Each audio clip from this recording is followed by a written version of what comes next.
Assalamualaikum and very good morning. Let's our program today. Let's start our program today with Kita Al-Fatihah.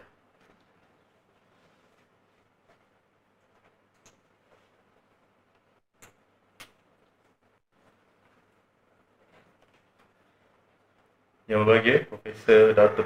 Abu Bakar Abdul Majid, Director of Research Management Center RMC. Yang berbahagia Profesor Technologist Dr. Nur Hayati Saad, Assistant Vice Chancellor Strategy UiTM, Professors, Daughters and Ladies and Gentlemen. Welcome the second day of UiTM Future Research Niches Workshop. Without further ado, allow me to briefly introduce our first distinguished speaker. She's an alumnus of UiTM, where she earned her Bachelor of Mechanical Engineering in 1999. She then completed her Master and PhD in the United Kingdom. She's been active in her field dating back since 2001 as a prominent figure in research, as an influential figure in university top management. Her knowledge and experience, inshallah, will be beneficial to us all today. With that, it is my great honor to call upon our very own Assistant Vice Chancellor of Strategy, Professor Technologist Dr. Nur Hayati Saad. The floor is yours.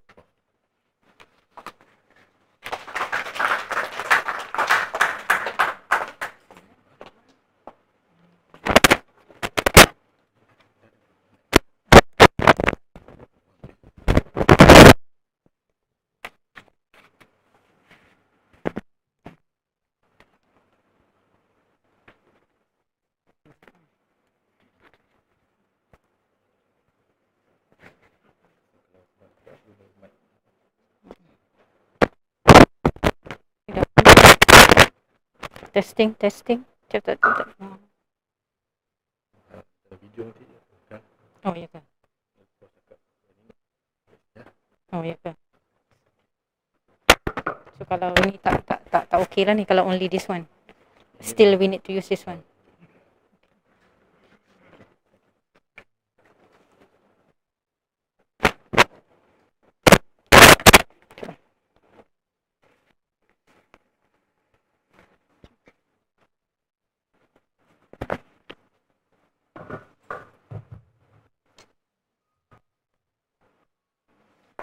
Bismillahirrahmanirrahim. Assalamualaikum warahmatullahi wabarakatuh and very good morning. Okay, especially to yang berbahagia Datuk Bakar, okay, the director of the RMC.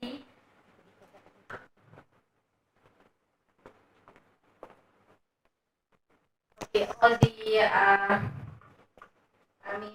staff here today. Alhamdulillah, we were able to meet today, and I would like to thank Datuk Bakar and RMC team for inviting me. But I think this is because of the position as the PNC strategy to have a look on the strategy as a whole.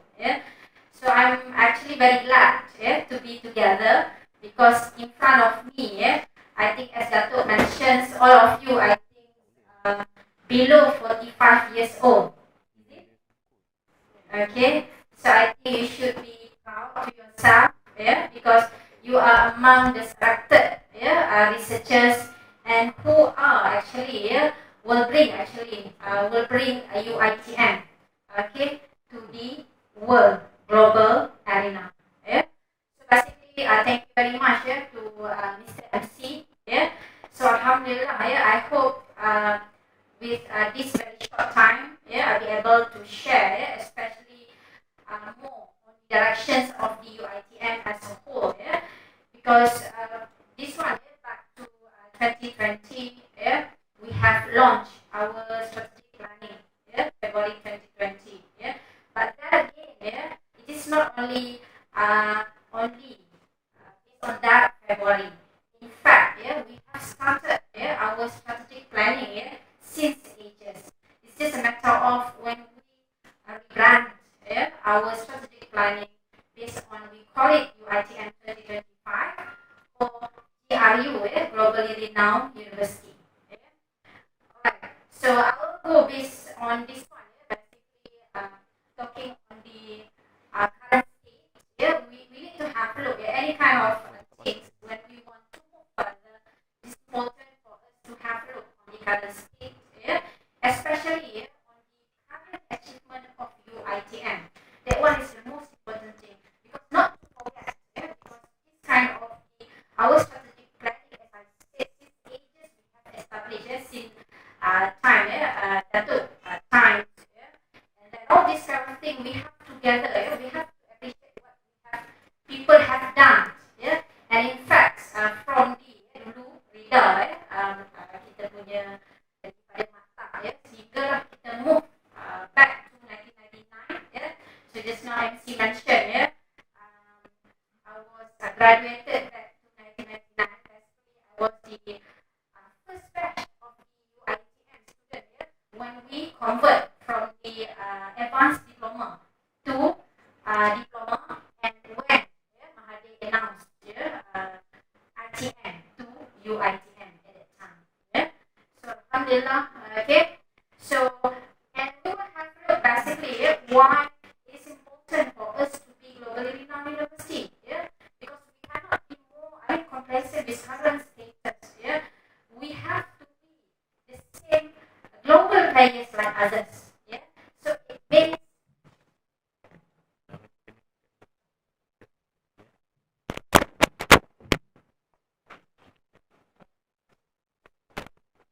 okay.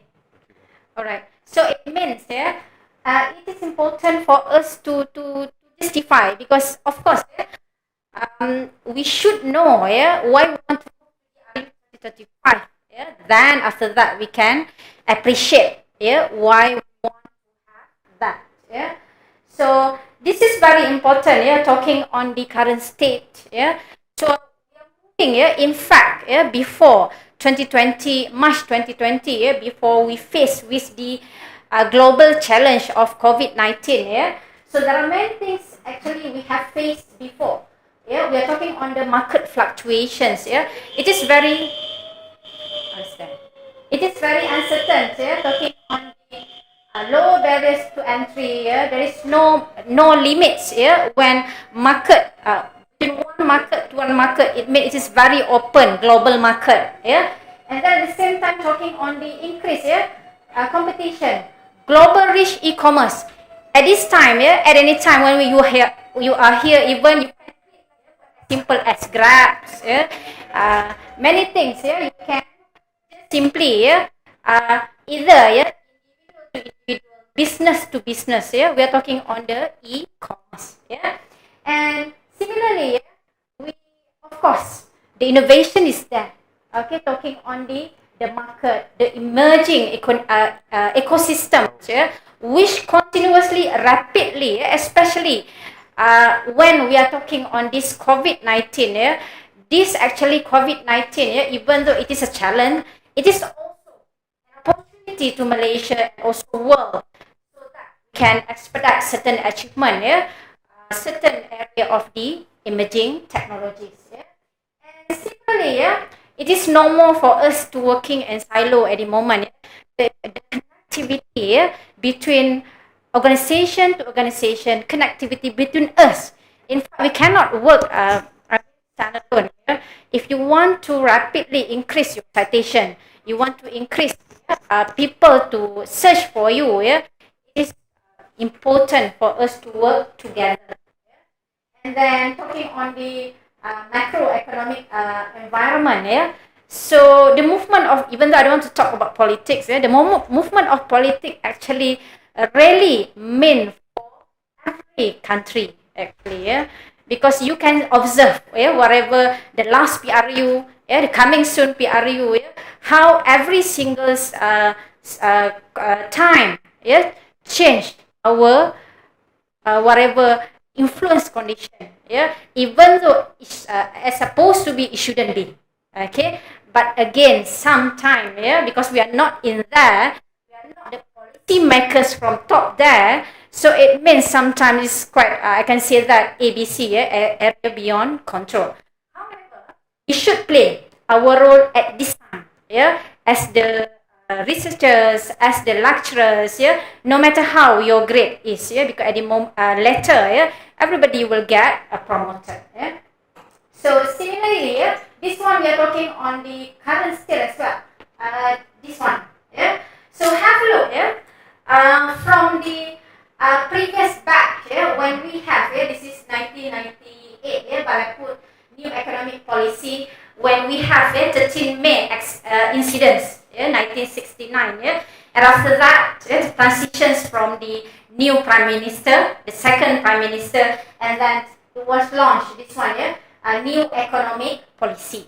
Yeah, but in fact, from that one, yeah, 20 years after that, yeah, so we have the next one, yeah, when we have new prime minister, okay, so the National Development Policy, yeah, NDP, that one based on our sixth prime minister, yeah, our Tun Mahathir, yeah, and then after that, you can see after that 10 years, National Vision Policy, 2001, and basically, yeah, our, I think this is Master Najib, yeah, National's economic models.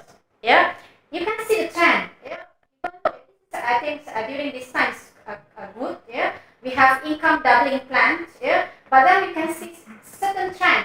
It really drop down.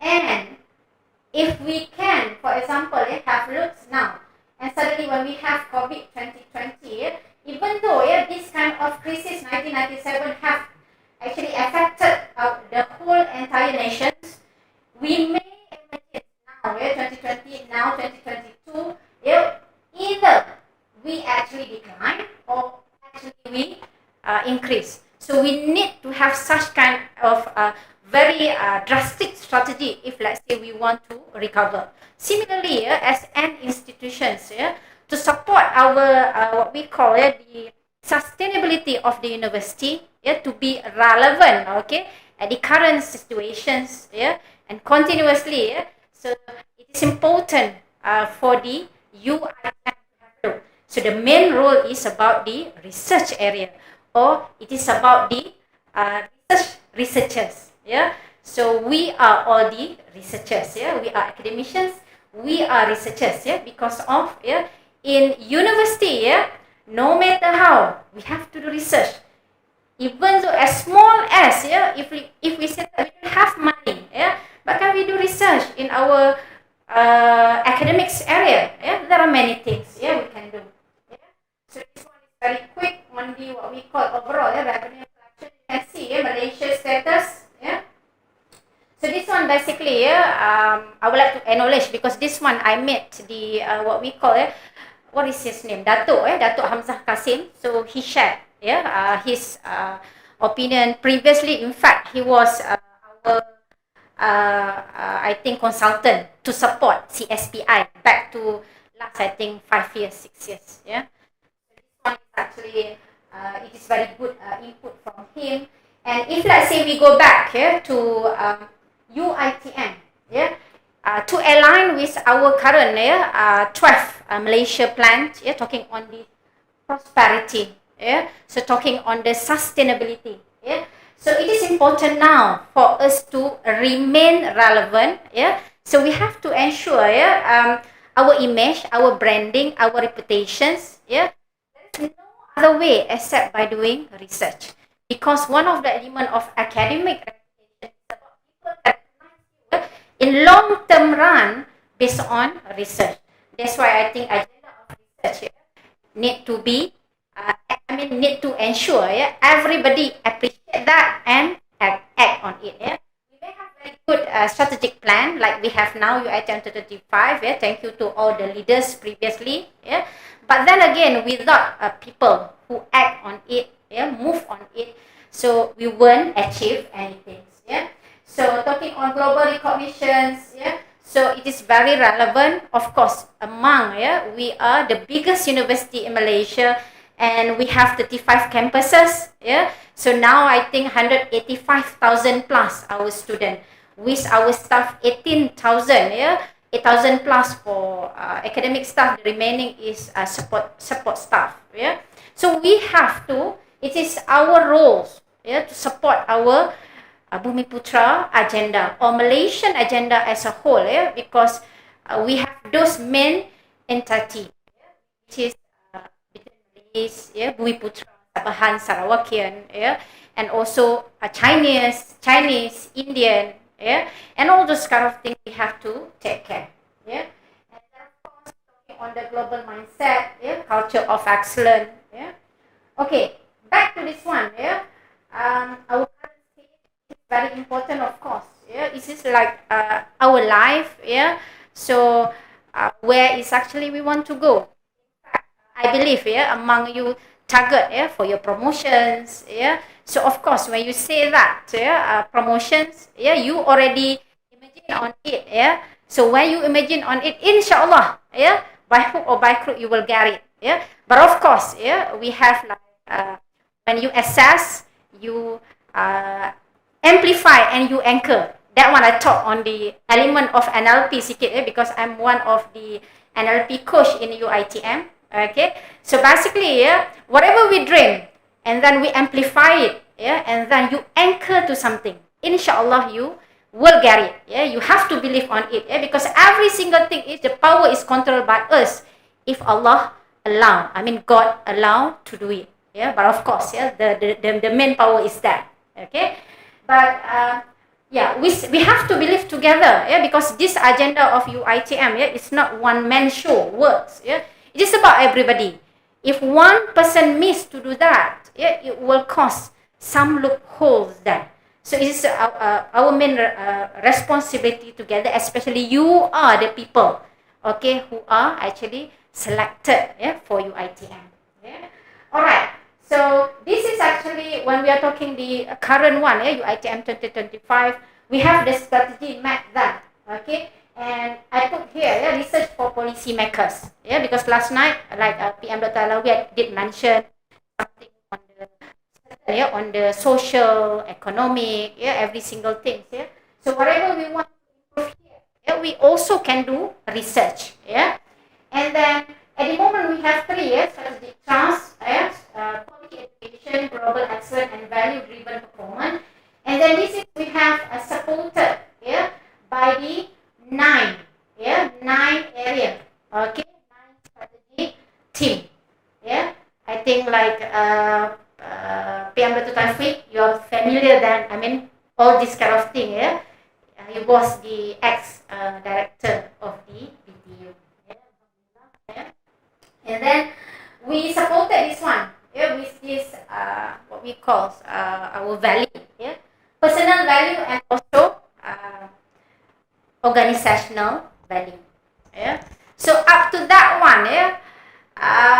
Is there anything, yeah? If let's say I can ask you, yeah, in terms of this, you know, this strategic planning of UiTM, okay, what is your opinion? Saya rasa dia inline dengan vision of other universities as well. Saya rasa benda ni inline with the vision of other universities as well. However, we should consider our size as well. So at the end of the size, we should be able to strategize so that we can be agile in executing our vision. Okay, thank you very much. Where you are from? MRI. Okay, thank you. So maybe I can ask ladies. Okay. So basically, if let's say you are researcher, yeah, we are researcher together. Okay. How do you see this one? Yeah, based on this just simple math. Okay. How do you see? Is it clear you as the researcher to you know to contribute? Thank you, Prof. To be honest, apa yang saya kata, ideally yes, but I have to be sincere. Realistic, we have to look at other angles as well. For example, I'm not trying to complain, but I'm trying to share what actually people are juggling in the real teaching. I do agree, Prof. Money is not an issue because I'm from education. Small research, yes, small research can contribute as well. But you look at the teaching, you look at the burden of administrative work. That one also contribute a lot of factors to the yang tidak menjadi. Tapi ideally betul, saya agree. Saya inline dengan apa yang met by university. Tapi saya juga harap faktor-faktor lain. Thank you very much. Maybe Datuk can take note on that one, Datuk. Because I think last time also, Prof. mentioned to me, sometimes when he take charge in trans, he said sometimes there is some miscoordinations between the deans, rector, and also, the director of the COE. I think it should be, we should have a look from the top. Overall angle. Thank you for your input, But of course, tak semua lah, basically some are okay, Alright, So thank you very much for the input, So if we have a look here, So this is totally, on the whole idea, It is about the people, it is about the industry, it is about the community, graduate, alumni, government, communities, industry, So what personally, when I joined BTU back to February 2021, I observed this one is very good. It's just a matter of how we want to act on it. So I think we need to have a look as well. The strategy when you have to brainstorm later, the area of the research, the niche area of UiTM. So we have to align for entire strategic planning. Okay, this is again similar thing. Except I want to highlight, this is in different form, but similar things. It's just a matter of when we say that GRU, what is that? Globally renowned university, it is on this is actually all we want to measure. And take it a simple one, where we want to reach top 300 QS, World University ranking, and so we want to achieve 2 subject rank, top 100, so we have already hotel, basically for one, anybody from hotel? Hotel dulu panggilnya. Ada? Tak ada. Sekretariat tak ada daripada hotel. Belum lagi. Mungkin mereka senior lah. Lebih daripada 45 tahun probably. Okay. Alright, And then this one is talking about focusing on translational research, development, innovation, and commercialization. Especially when we say that K12, 12, Malaysia plan. So it is about the commercialization. It is about the wealth creation. So I think UiTM must play the main role because we have our UiTM in every single state. We are 35 campuses and we should take opportunity. From campus here? Ataupun semua ni Selangor saja? Anybody from campus? Seorang je? Okay, daripada campus mana? Negeri Sembilan. Okay, so it means none of you campus saya tak tanya apa-apa pun. Nak tanya daripada campus je. Tak ada seorang saja daripada Negeri Sembilan. Okay. Alright, so I think Arantino, why only one. Okay. Alright. So if you have a look, you see, I cross this one. The original, 10K.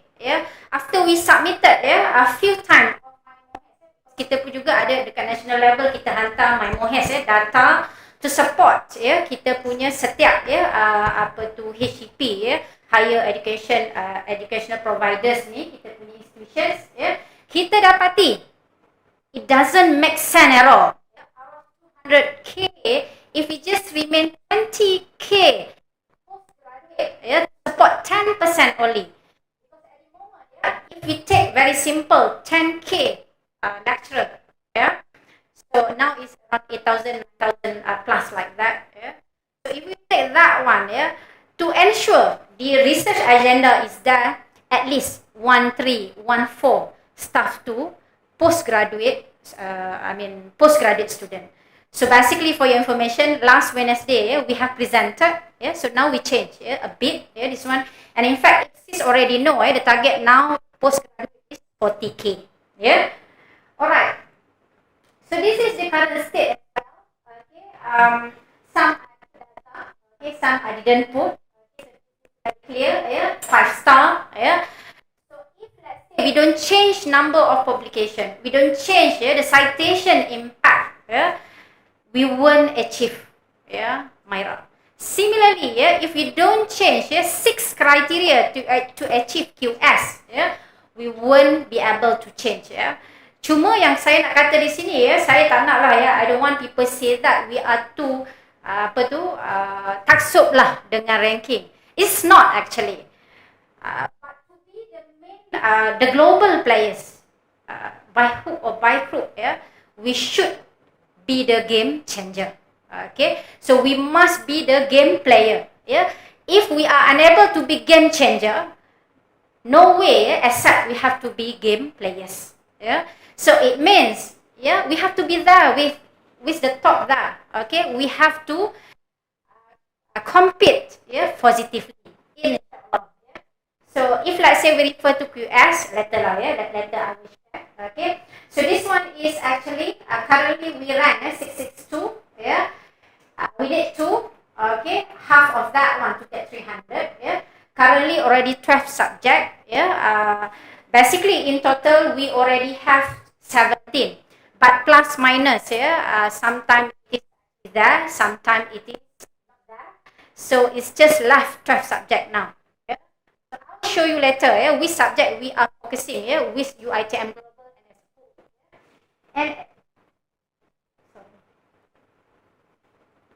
and then at the moment, this is the recent Q3 basically.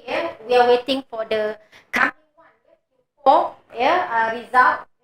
So the current income generation only 273 million. So this one also basically as well, because at the moment it is also under my KPI at the moment. So at the moment we have to revisit again. Week as well, we have presented to have a look anak-anak syarikat, subsidiaries of UiTM, to see that how this anak-anak syarikat to support us. We don't want that, support mereka. Okay, rather than that, better we give money to the researchers to do research. But then again, all this kind of thing we need to have a look as a whole, because this is all actually to support UiTM as a whole. Yes, all the subsidiaries, anak-anak syarikat ini membantu. And also other income generation from the faculty and campus. So alhamdulillah, graduate employability based on Q3, 84.4. But the recent one basically, saya tengok baru-baru ni, slightly sad, 79.1 for the undergraduate. Degree, diploma. So we need to have a look why it happened like that. And so at the moment, our postgraduate, overall 10,000 plus, full-time and part-time. So IPSIS, so I think PM Dr. Aman is here. So represent, I think, IPSIS. So basically, we need to have a look how we want to aggressively or design properly to find more and more postgraduate students to support the academic staff, inshallah. Alright. So this is the current state again. So I think probably some of you, especially from the info management faculty, you might be already see this one. Anybody who have seen this one before? Boleh I tahu? Except Prof. Asmah lah, So this data actually from the info management team, I think PM Dr. Nur Zaidi, UCS, And in fact previously kita juga ada buat collaborations dengan, under info management dengan Elsevier. And in fact I have opportunity to attend di Elsevier punya training related to how we want to pull data under cyber spotlight research related to Scopus. So this one, if you have a look, this is Malaysia. So we are talking on the field weighted citation impact. We are talking on the number of publication, of course, number of citation.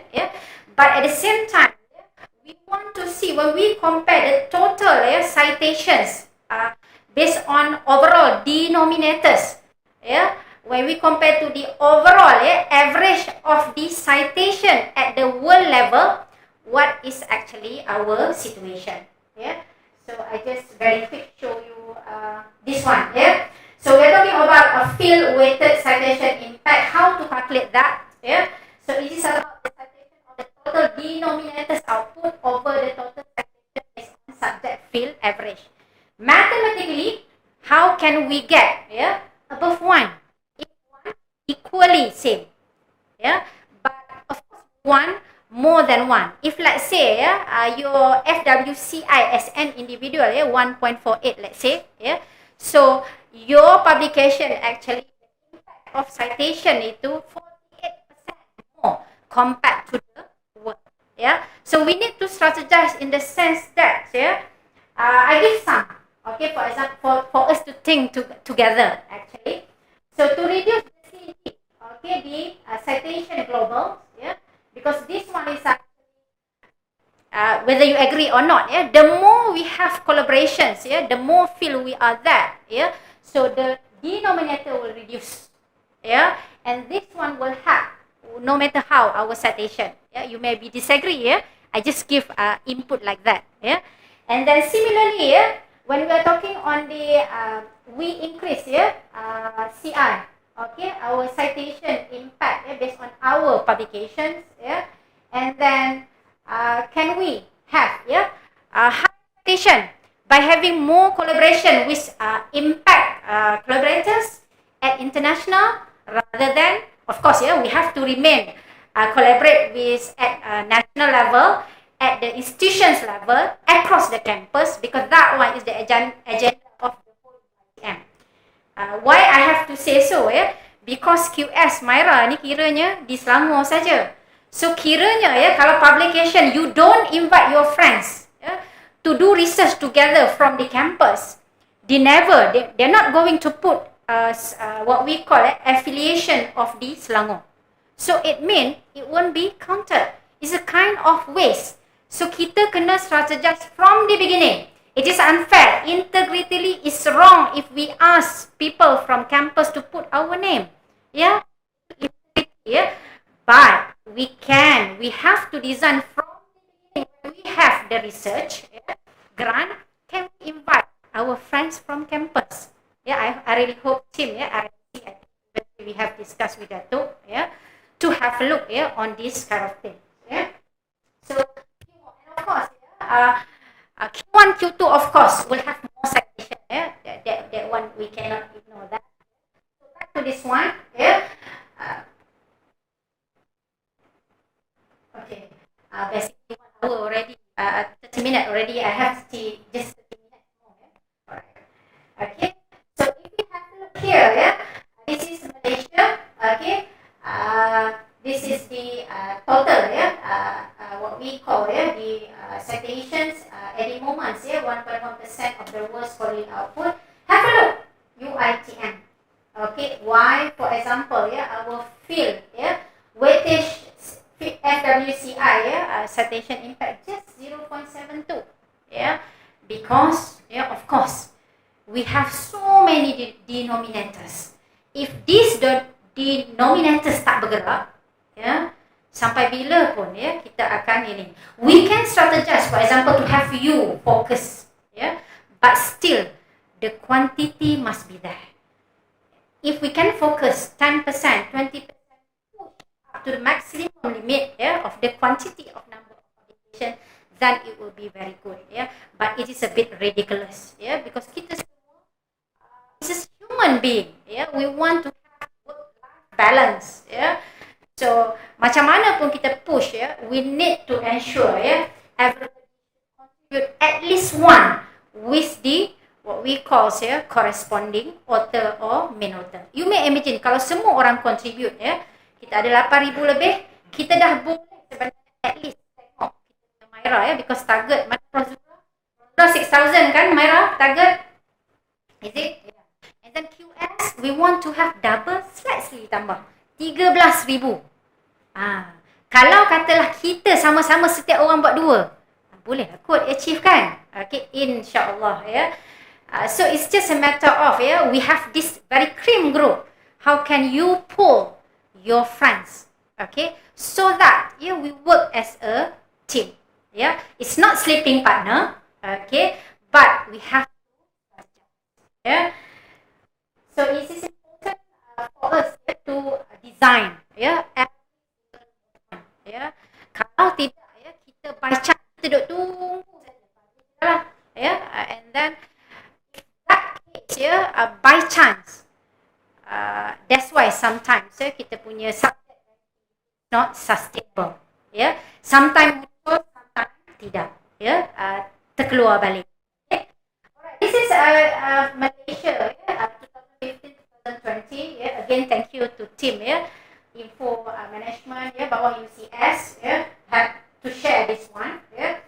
So if you have a look, number of scholarly output by UiTM, okay, total, okay, daripada 5 to 6 years ini, you can have a look, so the target, we never reach the target, but do we have to blame ourselves?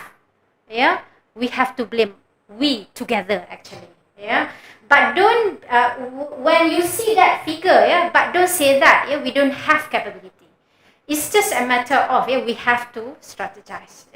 Sometimes people don't publish, don't do research, maybe because they don't know how to do that. They don't have content, they don't publish, but sometimes maybe they don't want to do that, so we have to have a look in all the angles, and then if we have a look here, okay, kita punya citation at the moment, okay, ini yang tadi sama, so ini compared to Malaysia, but interestingly, we can have a look in terms of top 7 subject area, kita ada from my faculty lah, college engineering for example, okay, the citation is 18,000, okay, this is based on number of publication quantity, but when we compare this on this FWCI, it tend to be other way around sedikit, okay, so you can see all the focus area, or the multidisciplinary area research, are there, okay, so like medicine, nursing, even though yang some bawah ini masih belum sampai satu, compared to work, and then similarly you can see in terms of citation, okay, in terms of top 5 subject area rank, so I want to be very quick, so you can have a look, this one data yang kita tarik, none is from UiTM kalau kita tengok WOS, so it means, I think last time I heard, of course, kita akan slowly go to WOS this one, because we are talking on the high quality research, so kita tak boleh leka, okay, we need to have a look on that one, okay, and so this one also, this is Scopus, kalau tadi tu WOS, ini Scopus, so daripada ramai-ramai, 20 orang itu seorang je Prof Rusuk daripada electrical engineering, okay, so why, for example, we have published, we can see under kita punya dalam grup tu apa, dalam grup expert tu, yang UiTM tu, many superb, in fact H index is very high, but when we search dalam Malaysia, kenapa tak muncul, probably we need to strategize, okay, so this is similarly, talking on the current state, you can observe, this different university, UKM, USM, UTM, UPM, what we call the FWCI. So it means we have to strategize.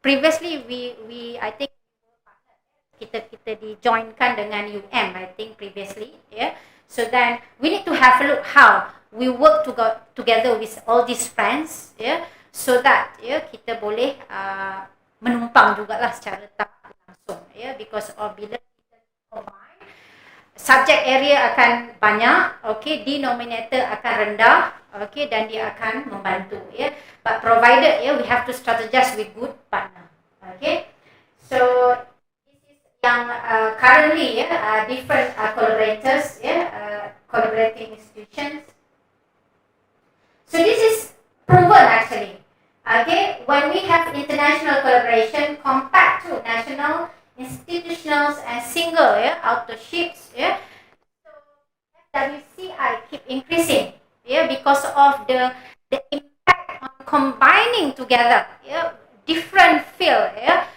increase more field area.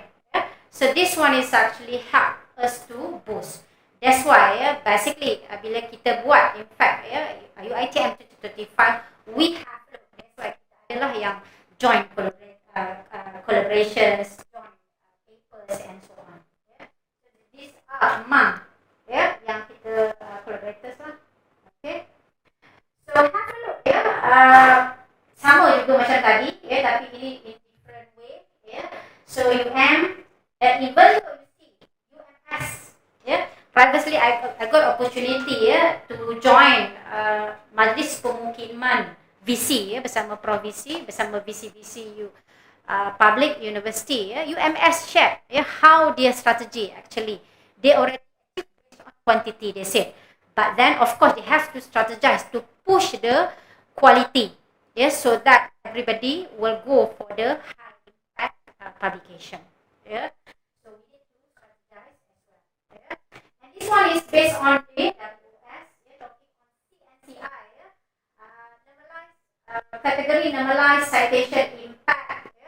Sekiranya satu je single, tak ada partner, macam itulah calculation dia.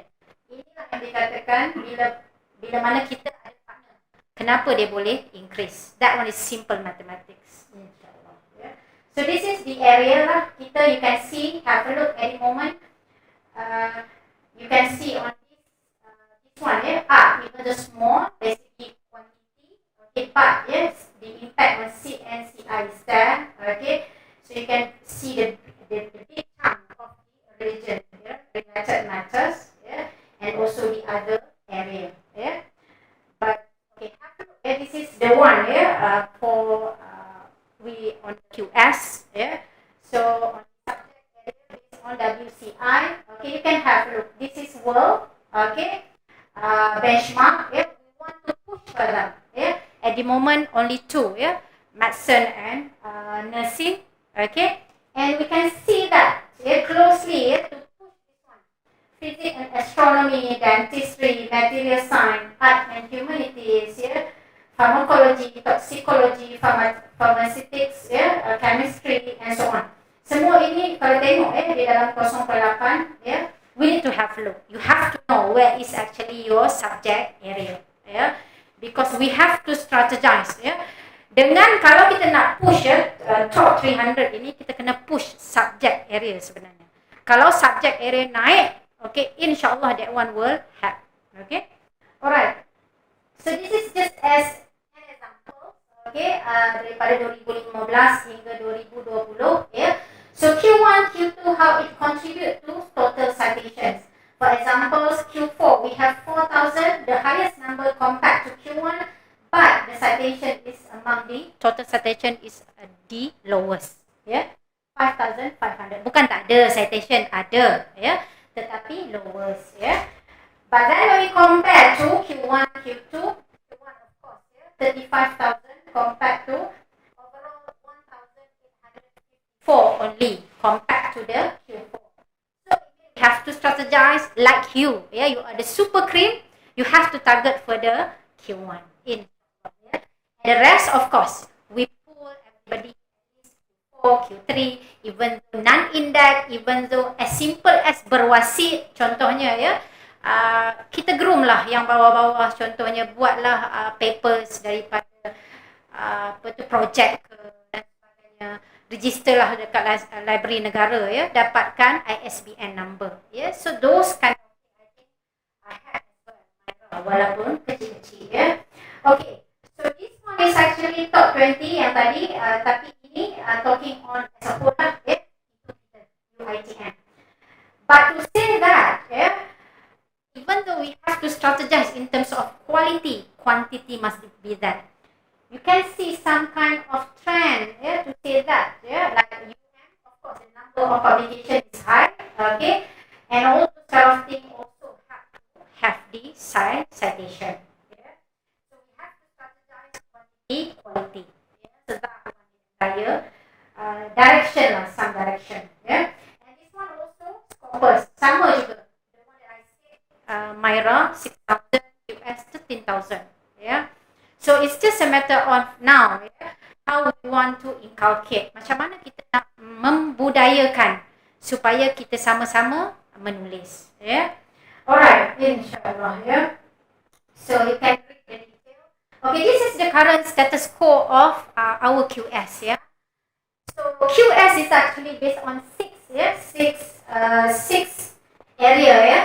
So 40% academic reputations, 10% employer reputation, 20% yeah, student and staff-student ratio, yeah, 20% citation per faculty, and yang lain ni remaining 5% international staff, 5% international student.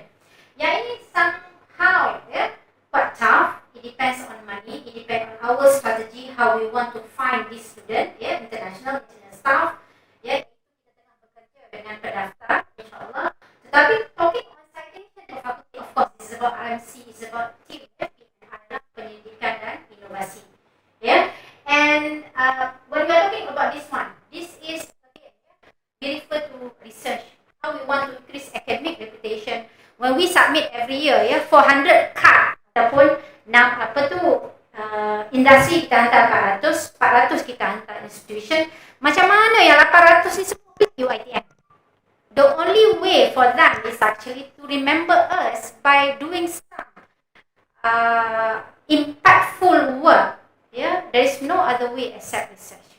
Because yang itu je orang ingat kita. Yang lain, of course, publication dan sebagainya. Kita punya community work, yeah, and all those kind of things we have to strategize. Yeah, and then the current status, you see, ini bukannya maksudnya 22.7 per 40% tu ya, daripada markah 100 ni. Ya, kalau you tengok citation ini, mana citation? Very small, 4.6, okay, 1.5 and so on. Yeah. So all this kind of thing we need to have look. Ya, kita sebenarnya UiTM Global dah pun simulate, dan untuk pengetahuan you, last week also kita dah presented dalam MU the strategy of 1 to 10. Staff to student ratio. Yeah? So we want to manage closely, yeah, so that we be able, yeah, to support our research. Yeah. Okay, so that I don't want to emphasize so much. Yeah. But then how? Yeah. When we say that publication, yeah, we want our staff, yeah, to connect properly. Okay, can we strategize? Yeah. So we have done, of course, yeah, in terms of this is collaborations, yeah. UiTM Global and also BTU. Okay, we already have a look, yeah, together. I think this is FKE have to support as well, yeah. Kita punya School of Electrical Engineering. Okay, so kita ada, of course, yang ini yang current status quo. Let me share, yeah. So this is just card, yeah, tapi let me share yang ini.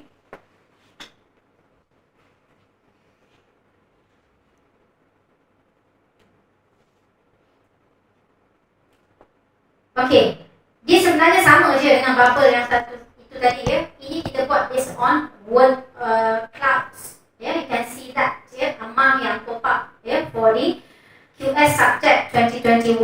Okay, kalau yang tadi sebelum itu 5 years ya. Yeah.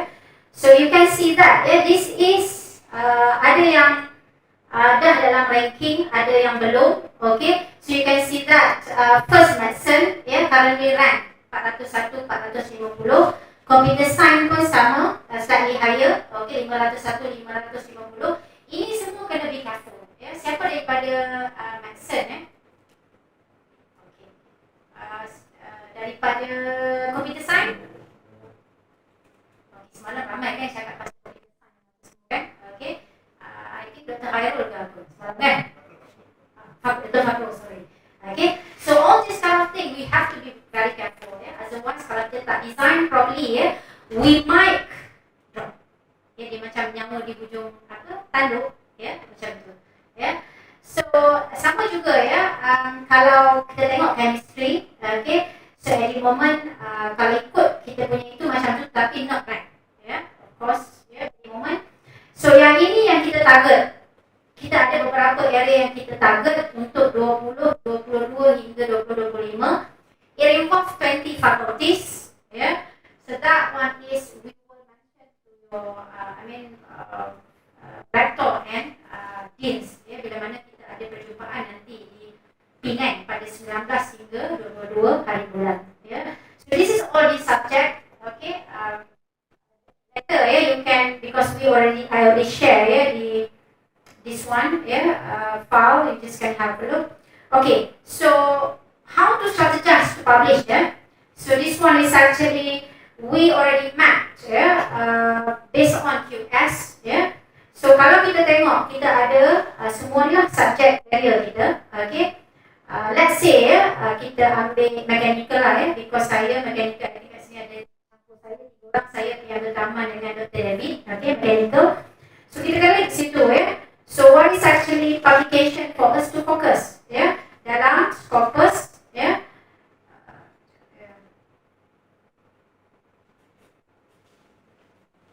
Okay, daripada kita rankan of course daripada Q1 and sampai Q4.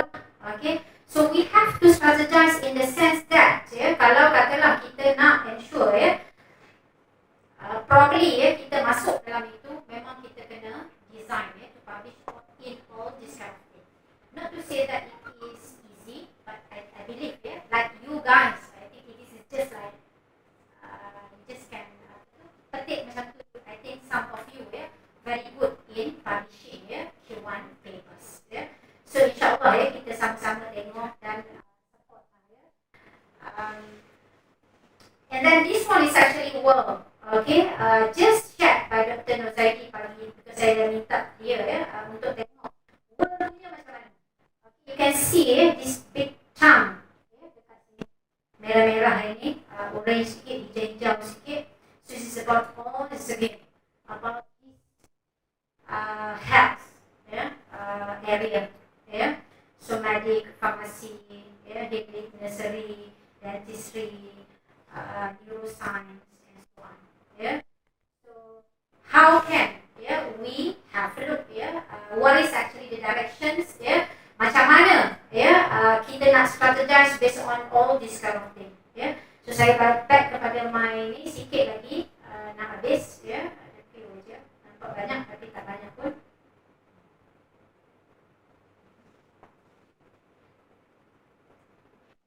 You can refer to this one later. Alright. Okay, so this is about, of course, the top management. We are talking about overall total quality management. So that's why if let's say we don't have money, insyaAllah we together find the money for the researchers. Okay, tidaklah nak menjanjikan bulan dan bintang, tetapi insyaAllah as Datuk kata So talking on our, of course, our customers, talking on our support, our system, our peoples, and also our process. Alright. So how we want to move? So talking on our direction. As last night, Datuk, some of you were there last night. Okay. Some normal, usual area, or some disruptive area, or any rare area, often area. Okay. So how we want to have a look, and of course we need to map with the current niche area of UiTM. Okay, so talking on this one, we cannot work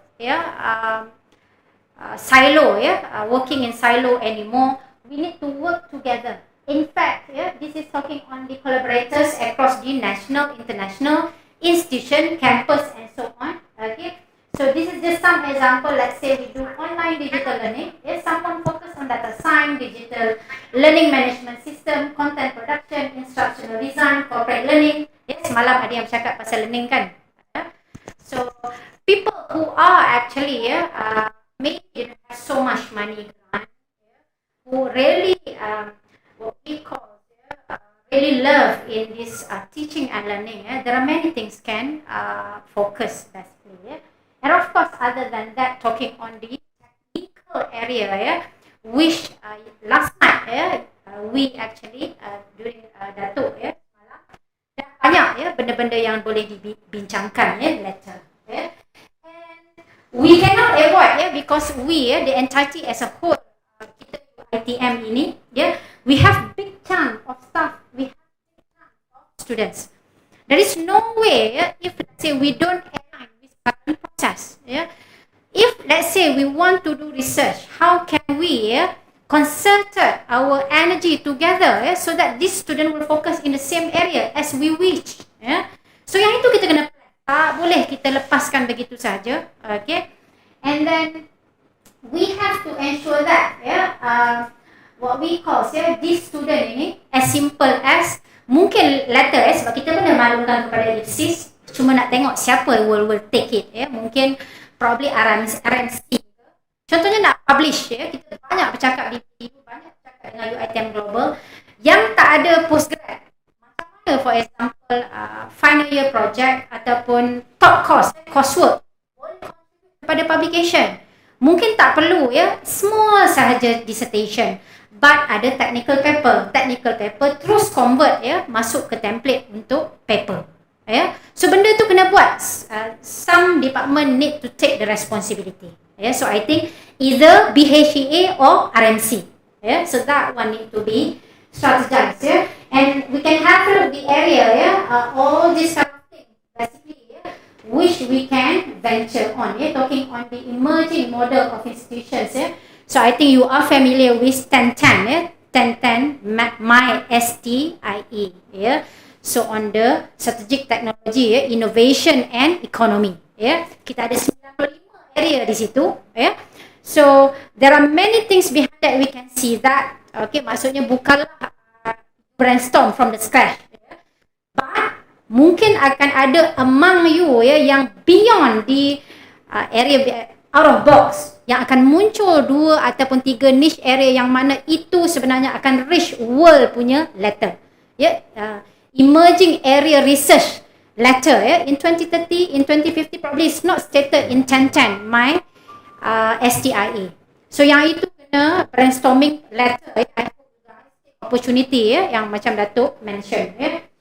Okay, so and this one as well talking on our 12 Malaysia plans, kita ada 14 game changers.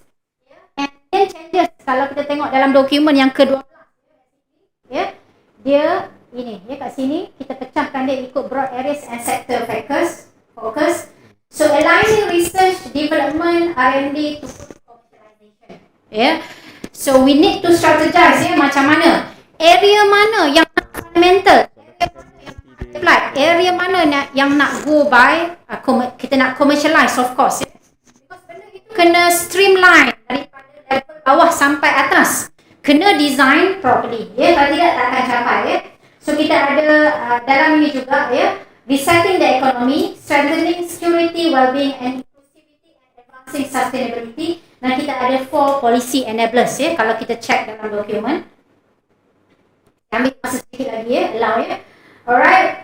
And this one is actually the detail sama macam tadi, tetapi ini yang kata tadi tu aligning research and development So it is important for us kita punya mengajar pun sepatutnya kena align properly. In fact when we do research, that material of research when we align properly, with the requirement of national or international, that one can support our evidence, share as an example with students. Jadinya student akan face with the reality. Okay, why?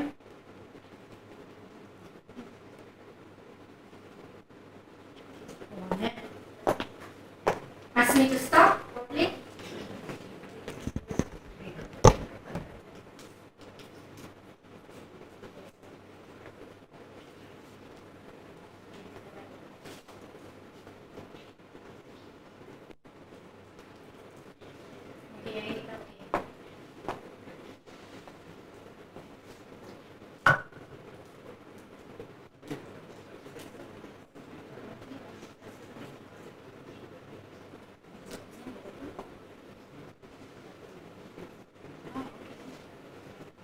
Hold on, I think I'm not so sure why.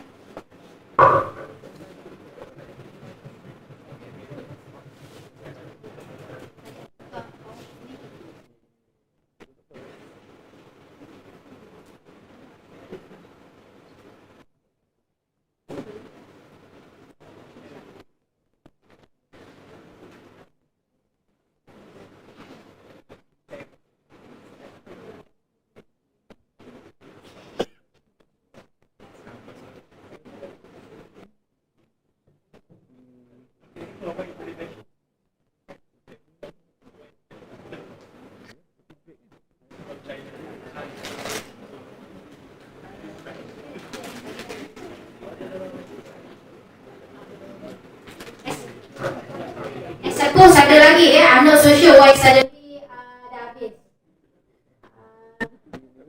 Sekejap ya. Aku nak recall lagi. Kita buat apa ya? Tak ada. Kat situ je.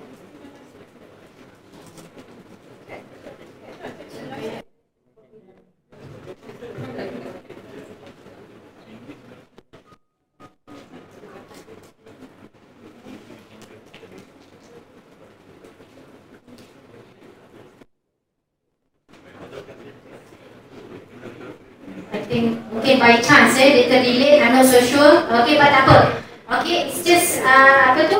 It's just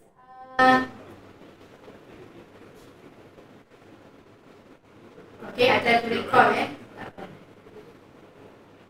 So kalau kita tengok basically based on the 12 Malaysia plans, okay. So talking on the kita ada because I supposed to be I still have talking on the kita punya area multi science data kita ada area on the kita punya apa tu education model 2015 kita punya MEB 2015 2025 so kita ada many other which we should be able to combine and in fact I show kalau sepatutnya dia ada triangle. Okay, nanti I think I'll share kemudian dalam triangle itu basically kita ada at the bottom of course walaupun it is conventional SDG kita ada 17 SDG coming soon 18 okay.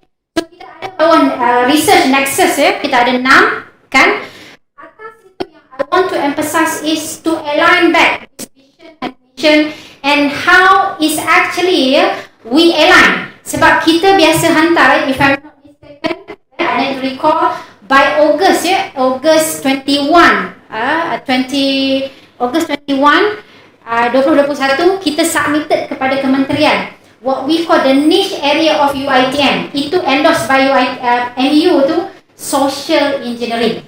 Okay, so bukan maksudnya social engineering tu apa, saya pun tak ada di masa tu tetapi it is about how we bring all together okay, so that we support the social movement of the community basically and that one is actually whatever we want to do we need to align tak ada lah, tak ada nanti akan cari kenapa hilang. And then after that kita juga kena tengok different research level because we need to have look the target kalau fundamental research of course to support any kind of output we have to do fundamental research tetapi siapa yang nak buat fundamental research?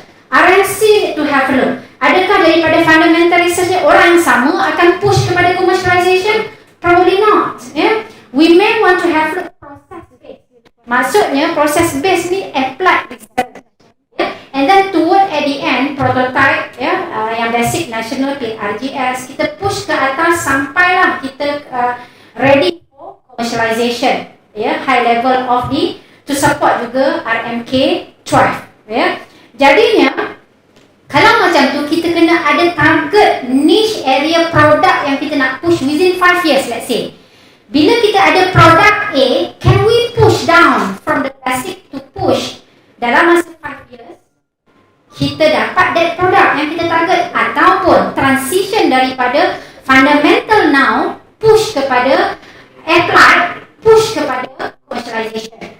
So yang itu not by chance and in fact I'm quite sad juga kenapa tak jadi macam tu sebab I do buat cloud punya work cloud yang mana kita mergekan semua RIG yang ada di UiTM semua RG yang ada di UiTM apa yang muncul bila kita combine begitu sebenarnya saya nak menunjukkan kita ni banyak macam-macam terlalu bersepah macam tu apa pun kita nak buat I hope RNC boleh tengok yang mana kita kalau boleh buat macam pyramid base macam multi level marketing macam itulah MLM kan dia duduk kat atas tu tujuannya adalah nak push kepada kita punya the big chunk of the UiTM tetapi bawah tu memang kita dah ada sebab kita nak target hari ni 5 years saja kan and of course kita kena tengok outside of kita punya piramid itu apa yang disruptive area, and all those kind of things need to align properly, so maksudnya bila mana you buat brainstorming, you need to have look that one, and we hope that ada yang akan support, of course apa yang kita buat ni akan support community, tapi sama ada knowledge transfer, macam knowledge transfer program kita ada dulu, community transfer program itu dekat basic knowledge ataupun tetapi toward at the end kalau betul-betul nak support our community is about the product based, service based, yang mana memang kita kena design properly benda itu, dan daripada itu insyaAllah benda itu akan cantik, kiranya dia kena ada dua lah, bottom up, top down. Top down kena datang jugalah daripada atas, daripada management of TNCP&I, and then bottom up bila kita brainstorm, dan kita match dengan kekuatan kita. Saya dah tunjuk data tadi walaupun banyak lagi data nak tunjuk, but insyaAllah I will try to find it in my computer, tak pasti kenapa. So I think itu saja. By that, thank you very much. Assalamualaikum and all the best to you.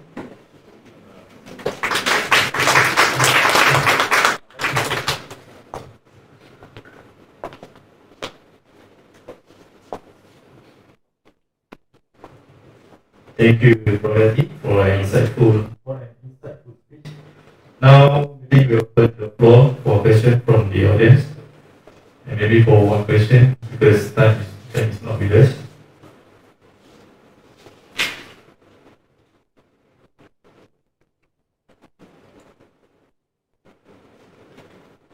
Okay, so I assume there's no question from floor. Okay.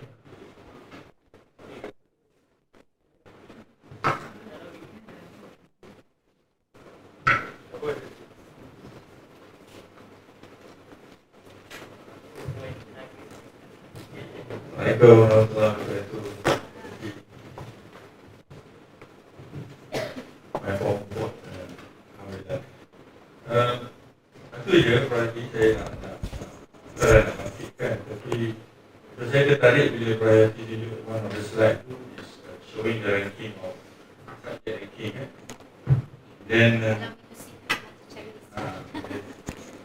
then one of the saya agriculture and forestry used to be, kita pernah mencapai 150 but along the way we lost, and then kita kena faham kenapa dia berlaku, and saya suka bila priority kata tadi tu there should be two ways ni, satu inisiatif daripada researcher ni yang buat all the activities, program sebagainya. Satu lagi is di top down punya assistant itu kita accelerate lagi, pacu lagi. So salah satu kita kena faham at that particular time bila kita capai 150 memang ada growth time. Banyak kita buat, even kita buat national networking, banyaklah name lah MOU, macam-macam lah kita buat. So kita nak capai that number tu because at that time our Myra score pun bagus, our networking international sebagainya lah, kita punya postgraduate student pun ramai. Itu kita di insyaAllah, right? So saya nak bukan nak bangkitkan, tapi apabila berlakunya perkara yang sepatutnya berlaku tu, kita tengok prestasi oleh fakulti tu menurun, networking tak ada, orang pun tak nak buat, student pun kurang. And then we even had one of our lecturer tu, Dr. Sam, used to be top. Sekarang ni dia masih lagi top 1% researcher in the world.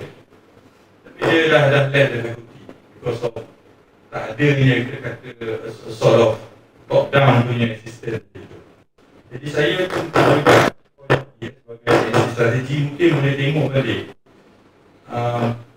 that currently, sorry to say, but agro cannot survive dengan sendiri silo. Dia kata macam nak, kita banyak cerita pasal sinergi kan, tapi kita tak buat. And then we left some of the faculty tu duduk seorang-seorang somewhere that they cannot survive.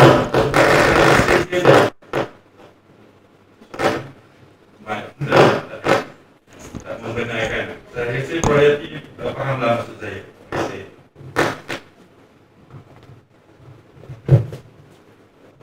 Okay, actually bila mana dalam slide yang tak dapat ditunjukkan tadi tu, we're talking on apa tu yang synergy tu. InsyaAllah, I think the direction of UiTM untuk buat apa, merging tu kan, merging across the faculty tu, insyaAllah will help a lot sebenarnya. So I think every faculty or campus, I think insyaAllah take opportunity, support di apa tu agenda of the kita punya ni lah sebab there is evidence yang mana bila mana kita manage properly this merging it will help a lot in expediting kita punya research, kita punya multidisciplinary punya academic program dan sebagainya. So insyaAllah lah yang menjawab tu PM Bertarawi, yang itulah one of the thing. Tetapi insyaAllah I take note on the current status of agro. InsyaAllah we will have a look how we can help.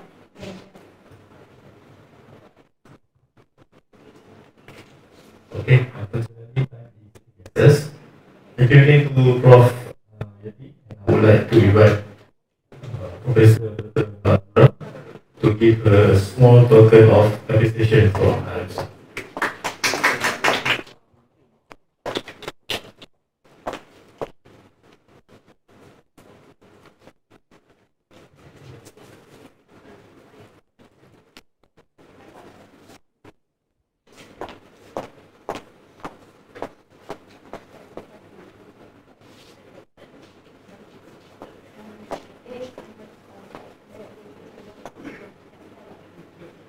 Okay, thank you, Prof. Azra and Prof. Yati.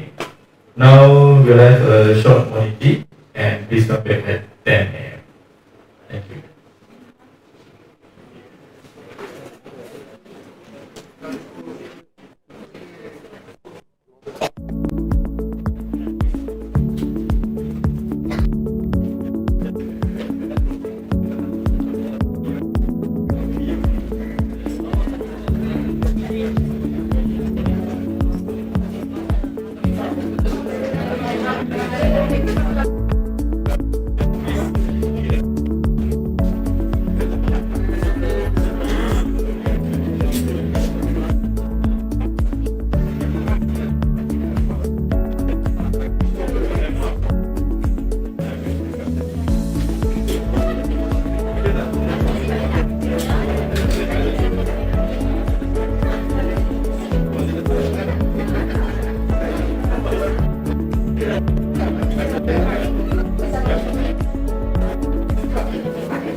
Speaker ni tak ada terus tak? Ni tangku ini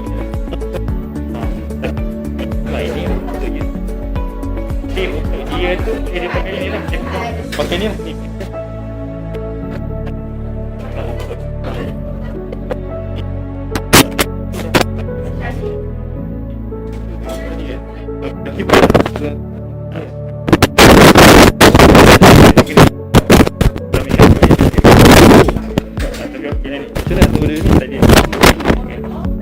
Hijau okey lah. So yang ni nanti kita letak dekat dia punya collar dia. Lepas tu ini pasang terus.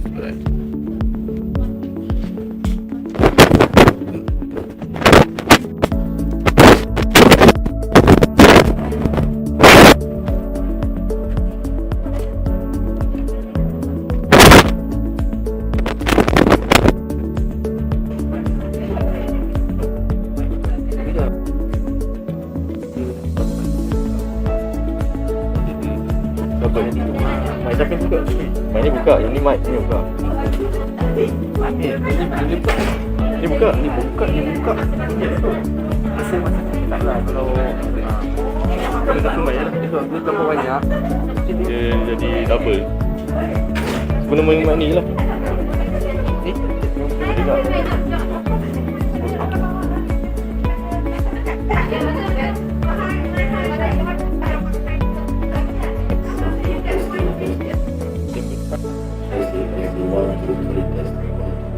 Dah satu. Takut dia punya problem ni. Dia ada wire besar. Dia link dia. Dah pakai biru tu tadi dah ada noise tu.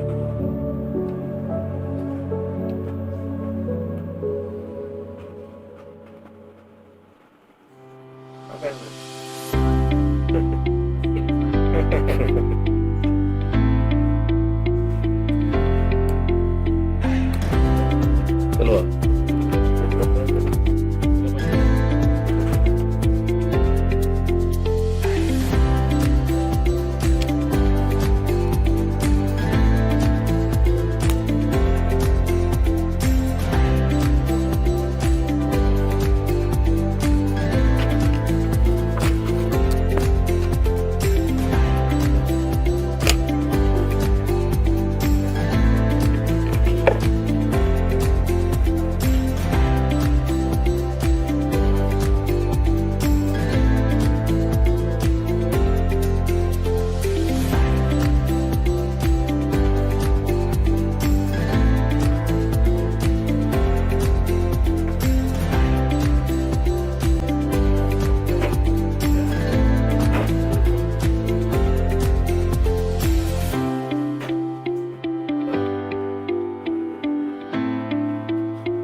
My own.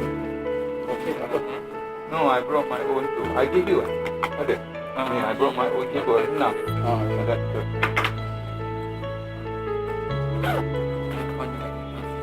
good.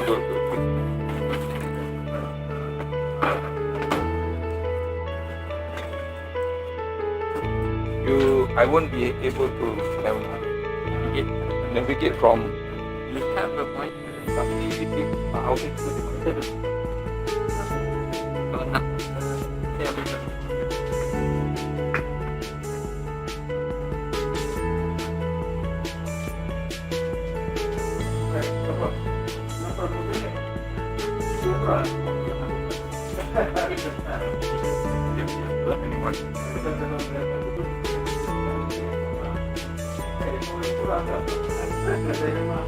Okay.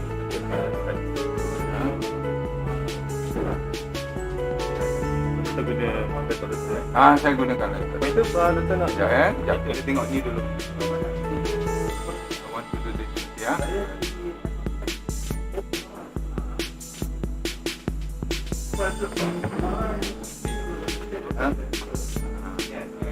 Tengok video sama. This is working now, right?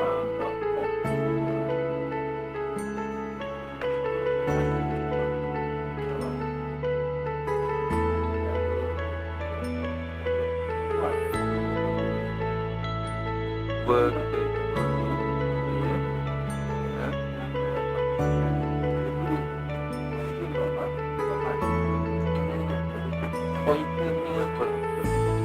Okey dah, letak pointer. Okey. Kan?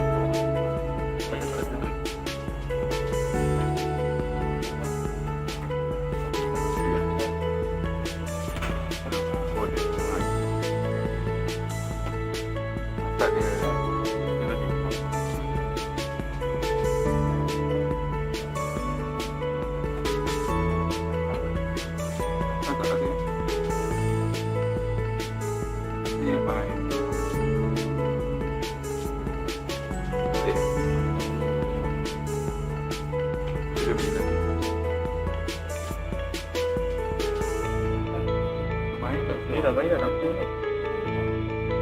Oh, maybe tak ada sound kot.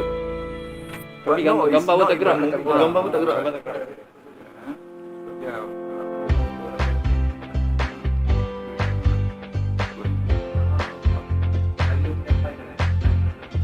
Ke file dia missing. You kalau tengok. Kan kalau kita dah for Dah di dalamnya itu. Dalamnya. So what I'll do. Balik sikit. Is it on slide now? Yeah. Okay, let me escape. Right, it's narrow, no slide lah kan. For the video, no slide. Manually. No slide. So Manual video. What happened? Video ni susah. Cuba tengok. Buka ni.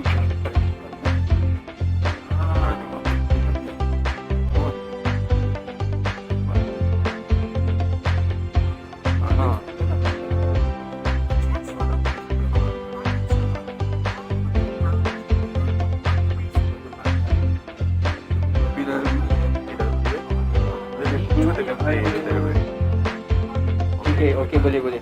Now boleh. Now dah boleh kot. Ha? Cuba kan? It doesn't like dia. Okay, kadang-kadang. Ya, banyak sangat dia pun. That's why tak bagi. Okay. But sound macam mana? Sound ada.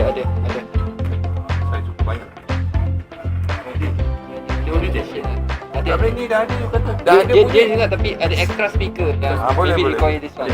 Ada.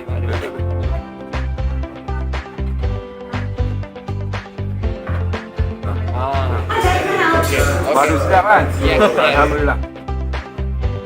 InsyaAllah. So can I just play another slide? Yep.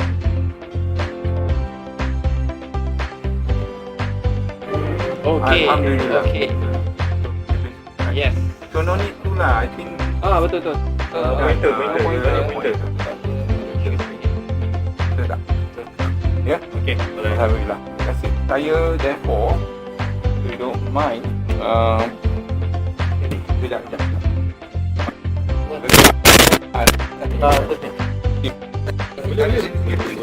Kita buat. You use that, right? Boleh buka tak? You buka je. Ya, Sebab buka. saya tak perlu kan. I just need the measure saja. Okay. Angkat je tu. I want to be like this. Oh. Angkat ni. Buka tu lagi. Oh. Bawah. Kalau tidak dia Okey. Juga je. Okay.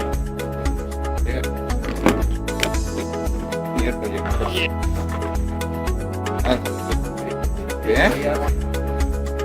Betul nak saya Yes, bio?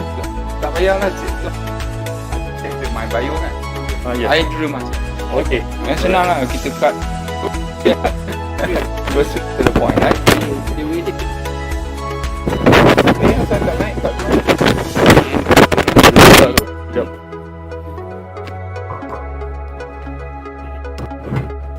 Nak balik. Dan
Assalamualaikum warahmatullahi wabarakatuh, and for everyone.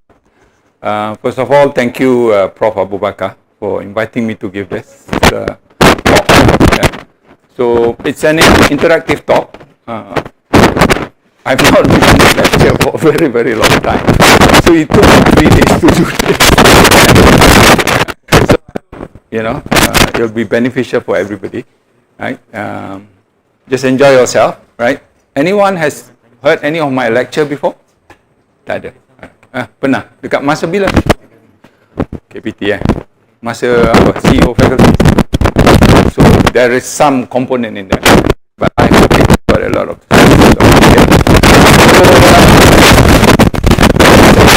original pakai itu kan, tapi front and back. No, it's not working because we tried. It was working, but ada conflict with the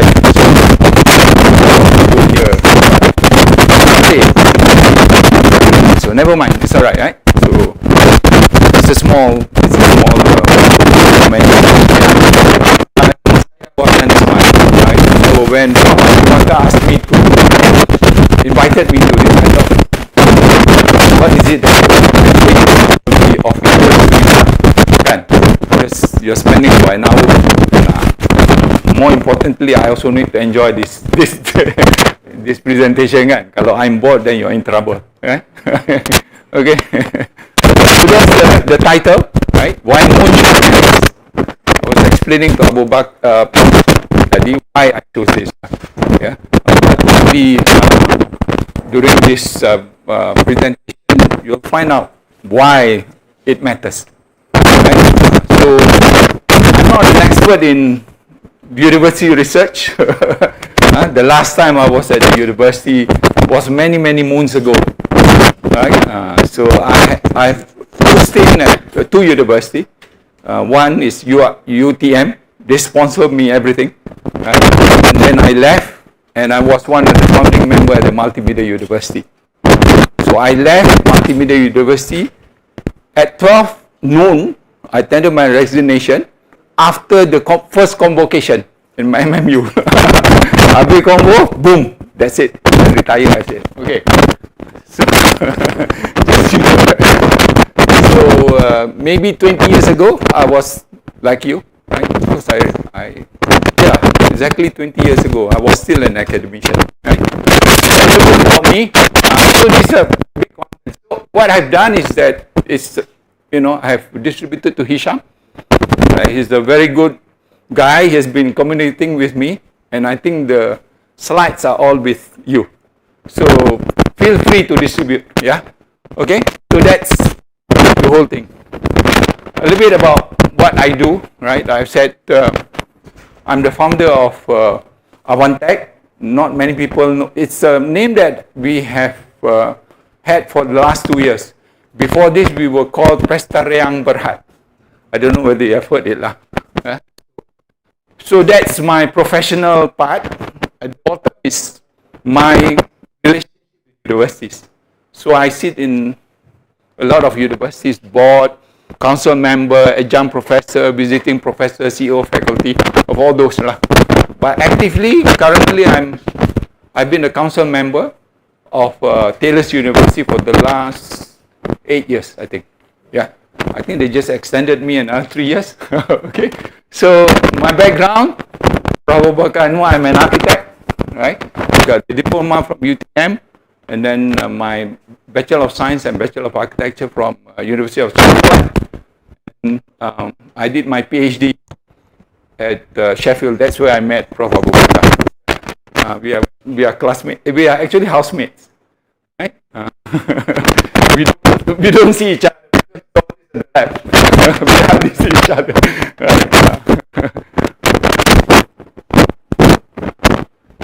This is new. I shared with you. Starting 1st of February, which is in 2 weeks' time, I'll be going there. I'll be the Senior Research Fellow at Lathrop University in Melbourne. Okay. Going back to university. In this, looking back at these slides, it's quite good, right? Because I will probably be doing a lot of this lecture when I'm there. So I'll be assigned to the Latrobe Business School, right? The business school. Yeah, about the company, yeah, a little bit. We have two core business, technology and talent, right? We work with a lot of global partners. That's key, right? Because in Malaysia, most of the technology that we work with are not owned by Malaysian, right? We are their distributor, we are their partner, we are their sales agent, right? And we work with all this. And the latest one, Yang mic kat sini ni terlampau kuat dalam YouTube channel. boleh. You cakap saya. Letak kat sini je. Boleh. Ambil. Ini yang dekat putuskan.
Companies selected in the ESG, there are the Shell, the Esso, the Astros, all of this.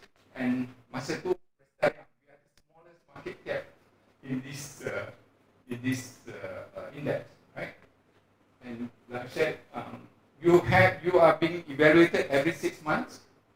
So once they put you in there, right, not necessarily you'll be there forever. But alhamdulillah, we've been there since day one. There are a lot of companies come in 6 months after that, they keluar dan sebagainya, right? So definitely, we are part of. We even won the Forbes, Forbes. I think we are the first Bumi to win this, right? And best under billion company, and definitely, for me, being Syariah compliant is everything, lah. No point of doing business if you're not Syariah compliant, right? So yeah, but it's been a yo-yo lah, company kita. Yeah, I started, like I said, I listed the company in 27 of July 2011, and we've been as low as 49 million. We've been as high of 1.566 billion. I used to own 30% of that 1.55 billion company. So you calculate what I used to own now. What was my wealth? Right? So the good thing about this, alhamdulillah, I have zero debt. You kalau pergi Citrus tu tak nampak nama saya lah. Right? So, but it's not like this, right? I just want to give a history. Yeah, we were not, but I was an academician. Like I said 20 years ago, I was like you. So, if I can do it, everyone can, right? There's no big deal about being an entrepreneur. I don't have rich parents. Nobody knew us. We had to start from a zero base. But we had ideas, we had determination. In a way, my name lah. I was quite famous during the multimedia super corridor days. And, quite close dengan Tun Mahathir, quite close dengan Najib because he was the Minister of Education. And in many ways build up that reputation, right? Our first biggest break was PPSMI, ingat tak dulu? And you know what's the difference? Everybody was supplying PC notebook. I went in and supplied Mac notebook. We the only one, right? And from day one, we were different. We were disrupted from that perspective, right? But it's not easy to convince, right? Everybody was, I think 95% of all the notebook distributed was on the PC. I think the 5% came to us. Right? The advantage is that my chances of failure is 50%. Either I get it or I don't. If I want to do PC, there are 100 people, and my chances of success is only 1%, right? Because there's 100 people I have to compete to be able. Betul? Right? But we decided after doing it for the last, the company was about 8 years old when I said, let us go to the next level, the next year. And we went, we got listed. And why we did it is because we were in the situation where we were too big to be small or too small to be big. We are literally in no man's land. I was doing okay, profit 8 juta, top line about 80 million, alhamdulillah, and I won 100%, right? I won 100%. Okay, like I said, I don't, alhamdulillah, I don't depend on salary, let me put it that way. Yeah? We are no man's land, right? But more importantly, it was to provide a better brand. Remember, most of the partners that we have are global partners. They rather work with a corporate, a big brand, rather than a syndrome. But that's very good, right? Enhancement of profile, we are able to, right? All of this stuff. More importantly as well, is about institutionalizing decision making. There's a lot of process that we got to go through. There's a lot of. I was reluctant because whether I can continue to be an entrepreneur once I got listed, right? But you make what you want to make out of the company, right? I was, corporate governance is key.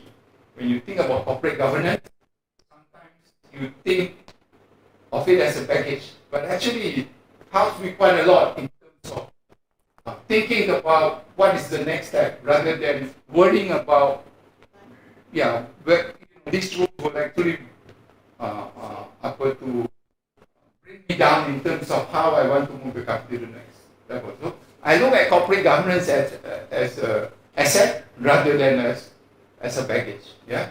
Okay. Of course. Okay. We have access to shareholders. I can go to the market. We have raised about 250 million for the company. Kalau saya nak berhybrid saya, kalau saya nak buat any growth, right? It's limited. Kita punya resources limited. But I can go to my shareholder and I raise 250 million for the company. Don't worry, they're all in your class. I will give you. Don't worry. Don't focus. Don't worry. Isham, you bagi depan, yeah? Right? Okay. I was reluctant to put in the fourth part because it's an antithesis of what I want to tell you now. Right? We get measured once every 3 months. You're only as good as your last quarter to make performance. And yet, to have a moonshot, we put it forward. Ini dia saya punya was right? But there you go. Right? That's where I am now. But I think it's also important for institutions like you, not the moonshot is very much longer, right? Okay, your question then in answers. Email me panjang, bagus. English dia bagus. Dia kata, there are 3 questions that I can post lah kan. 3 things. How do you become global renowned? Semua orang nak ni. Third, how do you nurture researcher to be leading innovators, technologies and entrepreneurs? Ini yang Aisyah bagi saya lah kan. I'm sure there are other things that you want, but I think the email that he sent. How do we foster meaningful networking and collaborate with the industry? Something like that lah. He didn't phrase it that way, but I think that's what he meant. I try to answer them lah. Like I said, I'm not an expert, But more importantly, I think the way I'm going to answer is to share with you how other people do it. Hopefully, you can relate it in your context. Boleh, eh? So, I want to take out one component out first, immediately. We talk about global university. There are two parts. One is dia punya publication semua kan, which is what you guys KPI semua publication tau, teaching, research semua. But you don't know there's another part, how rich they are. Forget about this. We will never be where they are. You know, we are highly dependent on government. Gaji you semua government buat, bayar. So, this is the kind of asset that big, this is a good example. And you know what? They are not even the top. Ini is an example lah kan. Of course, they are private university. Right? Look at that. The total revenue per year, 6.5 billion. 25 billion untuk sampel ringgit lah. Kalau kali-kali mesej itu kan, sebab tuan pagi ni kan. This is what it is. Look at what? The revenue. Student income kecil je. 1 billion. 2 and 3. 2 and 4. Very important. Right? The research. The campus-sponsored research that they do. Right? Of course, the sample health. Ini saya Google dia, bukan saya punya pun. That's what I get. The year 2020, that's the latest that I get from Google. Right? And that's the cost. Salary 4 billion. Banyak dia bayar salary dia. Kita tahu kan? Kita ada tangga-tangga kan? Dapat profesor, ya Allah. Susah betul. 10% of my staff has a salary of minimum 30,000 and above. Good. That's what private sector can pay. Yeah?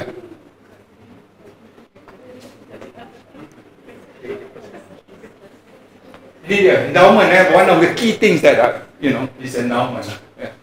Like I said, they are not even number one. To there, Stanford 28.9. This is the latest. And Harvard 41 billion. 42. And I understand last year the growth was 30% because equity was so good, right? And US, neither. They're global, you know why? They have unlimited budget given by the government to be where they are today. They don't need endowment fund. Right? Today. But definitely, when I talk to them, I know some friends that endowment fund helps to do the moonshot, to do things outside what they're supposed to do. You need it. What's important? Why you need all of this extra in order to allow you to do things beyond your normal day-to-day obligation. Yeah? Okay? How to do it? I don't know. I wish you luck. No, you have tried a lot. Yeah? To me, we don't have the culture. We take, but we don't give. Like you said, the endowment, 7,000 contributors without fail. Right? They give in terms of money, but more importantly, even in terms of their IP. A lot of the endowment, they say, okay, you're already rich, I give you my IP, you go and commercialize. Misalnya, right? Okay, never mind. That's another topic, yeah? So far, so good? Yeah. Alhamdulillah. Why moonshot matter? So, initially, actually it was quite an instant. He texted me, I said, okay, this is going to be the title, right? Abu Bakar. He texted me, can you come to give this lecture? Okay, I'll talk about, the importance of having a moonshot. That was my first title. Right? To make it short, why moonshot matter? So, the idea of moonshot comes from J.F. Kennedy, right? The nation should commit itself to achieving the goals before the decade of landing a man on the moon and returning him safely. Itu dia. That was a moonshot. Masa tu, bila dia menang tu, goal biar betul. So, you need leaders to have the moonshot. You are leaders, right? And I was telling Prof. Abu Bakar this morning, for me, if there's one thing that is missing when I talk to a lot of people, it's this moonshot. Our leaders doesn't have moonshot. The moonshot is that, will I get my salary next month be paid on time? Itu je. Sorry to say lah. You have been to my lecture, right? One of the things that I asked, what was your big idea? So, KPT has got this faculty CEO program, right? And one of the things is that we mentor a lot of these up and coming potential leaders. So you have to sacrifice a lot of your time over the weekend together, right? And it's for about 6 months, if I'm not mistaken. And at the end of the process, remember, these are the top brains from the whole university, for the whole IPTA coming together. These are potential. They do it 2 cohort a group a year. I think they did it for 3 years. Coming together, and at the end of that exercise, they have to come up with this big idea. What is it they come to do something disruptive or whatever you call it? You know what was the idea? Sorry, I'm going to share you. Planting 10,000 trees. I cakap budak SPM boleh buat. Yeah. Sorry to say, there's a lot of you guys. That's why it's missing lah. So I thought this is why I want to share with you why it's important to have the moonshot, right? Because you have to think big. How the hell are you going to be there if you think small? Itu here, right? Okay. Sorry to use your name. I don't know you by the way. A moonshot is a very difficult and sometimes a lot of times expensive. Ini cuma dari Harvard Business School punya definition. When you are in academic, whenever you do a code, you have to bagi credit kan. Sorry, I didn't give credit, but I'm telling you. Difficult task, the outcome of which expected to have a great significance. Itu dia, right? It's a future-back strategy. This is where you want to go. This is how to get there. Instead of a present forward. Sekarang ni kita kat sini, kita nak pergi situ. No, ini dia. This is my moonshot. I want to land people on the moon. How the hell do I get it there? Itu dia, right? It allows you to place your future back and be ahead of the curve. Ini what Harvard Business School cakap lah. I kind of agree. That's what you said, kan? Right? Itu dia. And a lot of Silicon Valley, and you're going to use a lot of example. I'm going to use a lot of Silicon Valley companies example. Have got moonshot, and a lot of it are even not related to their core business. Driverless car, Elon Musk punya moonshot, right? When he took over Tesla, it was just a normal electric company, but the moonshot is that it's going to be driverless, right?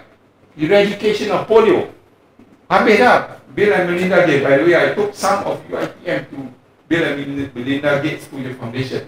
I sponsored one of your, I can't remember her name, sorry, and we took her there, and I think she understands the kind of impact that this foundation is doing for humanity. So one of the punya moonshot, eradicate polio. Semua habis dah. Sekarang ni, if I'm not mistaken, there's some cases still in Afghanistan. Because Taliban is anti-vaxxer lah kan. But they found a way to eradicate polio. Google, a pill to detect cancer cell. What the hell has got to do with Google? Right? You know what? The big idea, big data for health. Future is all about health. Everyone is crazy doing health now, right? Apple has a watch. Singapore government is very advanced enough to adopt it. Everybody in Singapore, with an Apple Watch in Singapore, you literally can do everything, right? But the disadvantage, I'll show you lah. The ethics of it lah. They literally giving up everything to the cloud, to somebody that's going to manage everything on your behalf, right? Of course, they also have a project, right? A balloon. You see this balloon flying. The idea is to beam internet, 3/4 of the population that have no access to internet. These are big ideas. In a way, they are not even related to internet. But without internet, you can't access Google. Simple. But the field, when I read it, I say, oh, this is something interesting. But the whole idea is big data. Everybody will have to find the next big thing would be health. Actually, it's already exploding health. So they are putting that back. And the moonshot was about 5 years ago when they wanted to develop it. Of course, they got companies, you got to tengok, Facebook, there's what they call Project X. So there are about 10 different projects. They're all ongoing, where most of the moonshot ideas comes from the employer. Ini usaha. Yeah, they didn't buy that idea, right? They, from the employer coming up. I think that's another important thing. The best talent, the best idea for me always comes internally. Kita tahu nak selesai masalah, kita tahu masalah. You don't need KPMG, you don't need UI, you don't need, right? Dia punya is a template. Macam mana dia tahu problem kita? Betul tak? Pada saya lah. I do use that for framework, for bigger picture. But bottom line, I always say, there's company, how they do it, to understand the problem and how to find the solution of a company. Typically, there are people, there are companies that I know, call them, I'm going to fire you now. You tell me what are the problems in the company and how do you get it better. Once they tahu dia, they're going to be fired, literally, they will tell you everything. Betul? Of course, typically when you know this guy knows the problem, you won't let them go lah. But I know there are people who use this tactic. Tak apa, banyak. Saya punya lecture ni panjang ya. I hope you know. Isham, tell me my time is up, right? So, changing word. So, this is how I'm going to start lah. So, my lecture starts. I've got all these references. Tadi tu introduction saja. My lecture. So, when I do this, these are my references. And I was telling Prof. Abu Bakar, a lot of it comes from, I did my executive program at Singularity University. So, a lot of content that you get today is from that, right? Because I read a lot of other books. And tadi tu I quoted No Man's Land. What's that from that book? Pure Internet, because I'm interested in the digital world. I suggest that if you want to know the pulse of Americans, right? And I'll show you why it's important to know the pulse of Americans. Go to Pew Research. From education, from politics, from social, from everything. And so they are this huge research company. They do survey, right? And then they ask questions and they conclude. So, for example, the impact of online teaching and learning in schools, with parents, with people, with kids. Dia ada research misalnya.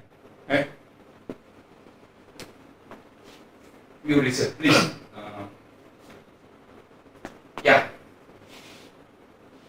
This is not.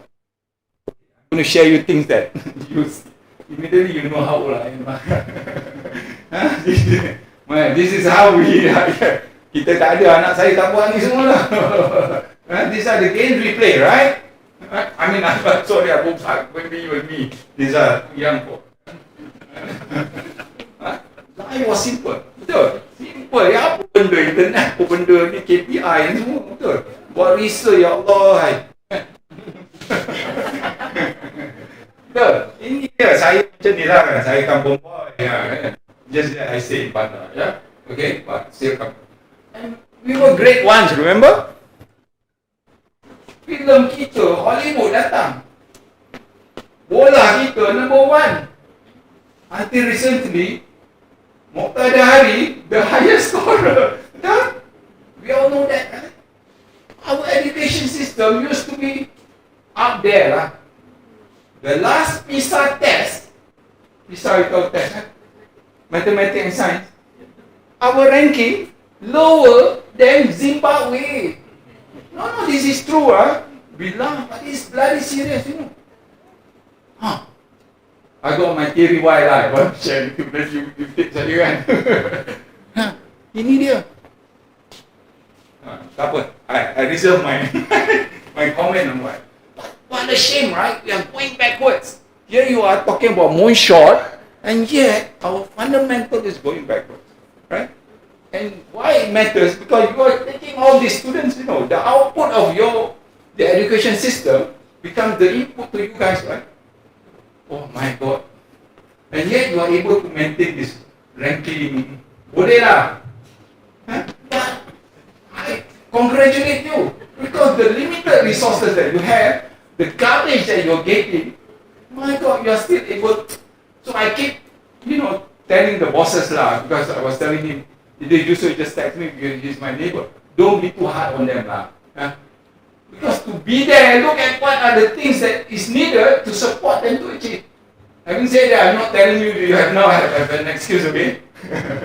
Lepas ni, Dr. Abu kata kita tak ada ni semua, tak janganlah kan. We want to share with you, right? But we were great ones, right? We were great ones. What happened, Ayo, sedih. Neither. Again, it relates to me. You might not even know what the Sony Walkman is, but I used that. Was a student. This is my company, and look at how big the bloody phone is. Sekarang orang ramai nak retro, kata introduce balik. Orang tak tahu too small. They don't know I have a phone. They say, okay lah. Well, again, it shows my age lah. Abu Bakar dengan saya, we used to listen to this, right? I don't know whether you know. Masa kita kat UK popular ni, Boy George. My first time, 1982. Oh, terror dia. Number 1, top of the pops. Kita tengok all those things. Right, but look at the brands that you see now. Betul? These are brands currently overwhelming us. Semua tahu ni. Semua tahu ni. We're talking about Netflix tadi, Abu. But was telling me like, you watch Netflix, baru tengok. But Netflix doesn't exist. Before pandemic, kita pun tak tahu brand dia. Betul? Last 2 years, wow, the market cap goes all out. Last 5, 15 years. This company existed in the last 15 years. Majority last 10 years. Tesla, TikTok, 3 tahun baru TikTok. The most downloadable application in the world right now is TikTok. Used to be Google tau, sekarang dah tak ada. TikTok number 1. From China, headquarters now in Singapore. That's another story, where people are leaving Malaysia.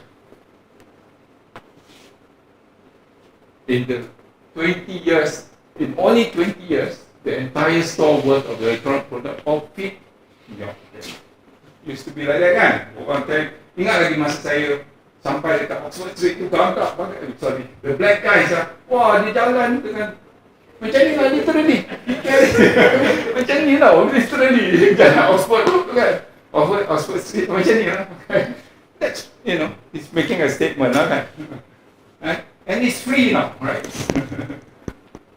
These are your customers now, betul? This is the customers that you guys are looking at, right? And you know what? You're getting younger and younger. Right? Dah wired dalam, dah wired dah. Right? Ini dia. Right? Betul, dia cuba tengok. Sekarang dia dah tahu semua. Right? So, based on that, let me share with you what are the drivers. I don't want to use IR 4.0. It's a bit, but you know where I'm coming from. Okay?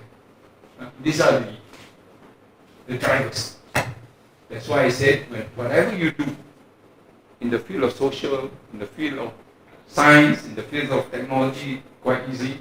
You must use one of these drivers in order for you to do the workshop. Right? Tak boleh just do, research just for the sake of research in your small area. That's important, right? Without the drivers, you can never have that workshop. And I was telling Prof tadi, and this is one of the key messages. Please collaborate. Please have a multidisciplinary approach to your research. Saya tengok banyak research. Dia from architecture kan. Buat architect. Kawan-kawan ni semua architecture. Kenapa ada? Mana engineer, yang mana IT, yang mana the business school ni. Sama. Ramai. Masih lagi I tahu you all sama lagi. Tapi tak apa. Kita tukar InsyaAllah. If it makes sense, change. If not, bagus. Talking rubbish. Okay? These are ini dia. These guys in the world of technology is God lah kan. Right? And this prediction is that price performance of computer double. So this is real. Right? You see what is it, right?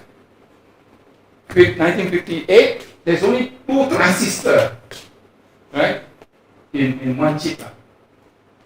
1991, 2012, now 50 billion, ya Allah, size dia ni kan, kita tahu size dia kan, 54 billion. Ini latest again, I Google it, right, that's what it says, 54 billion. Whatever these things are getting better, cheaper, faster all the time. That's part of the reality of things. So imagine if you don't want to use that opportunity, that power that this technology gives to you, I think rugi lah kan? Saya rasa lah. Yeah. Right? Exponential. Everything is exponential. Semua. Ini pun lama kan? But now your camera can do. You know, I'm a photographer, right? I just pick up. But the kind of photography image that I can get from my mobile phone is amazing now. I can get raw files, kalau siapa tahu kan. Before this, you can't even get raw files. You can just get MPEG or those things. But raw files from my iPhone, you know, my digital SLR, I've got a quite an expensive one. Cost me 10,000, 12,000. I can get that, right? And the phone can be used for other things as well, right? Apart from taking the camera. So that's the reality of it. Technology is a force that makes what was once scarce, and the word that I'm going to continue to use it and make it abundance. Banyak kita boleh buat. Abundance.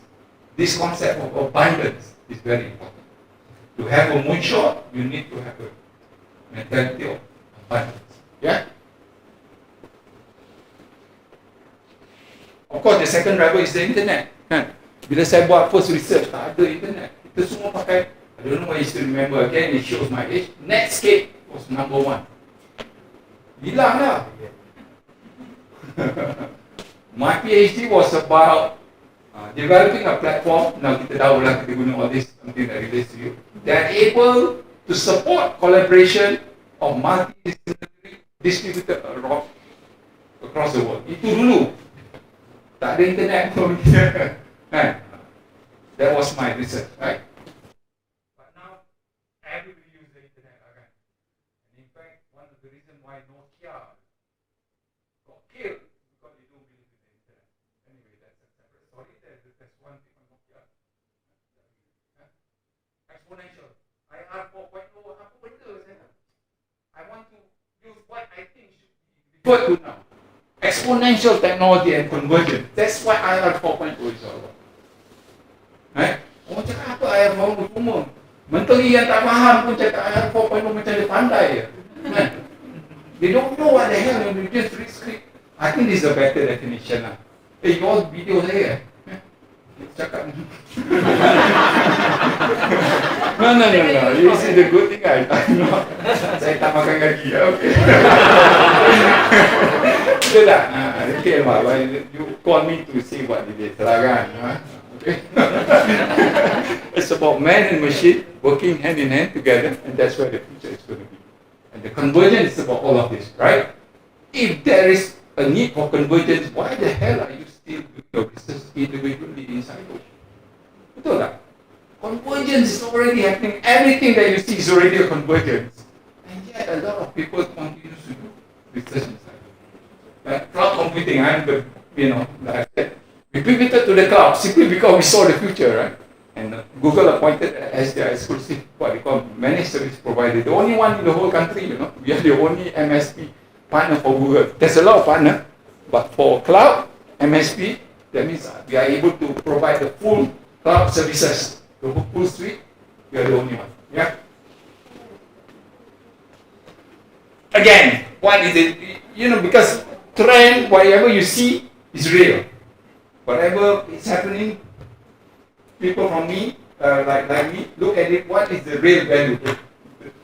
How all this idea been translated into something that is measurable? One of it that I use is market cap. How big the company is worth, right? 2016, you got to tengok, there's one IT company there, right? A lot. The GE industry. There's a bank. There's an oil and gas company. And then Exxon, ada 3 kat situ, 2011, right? as a bank, China bank. 2016, habis semua. Semua IT. Betul? Yeah?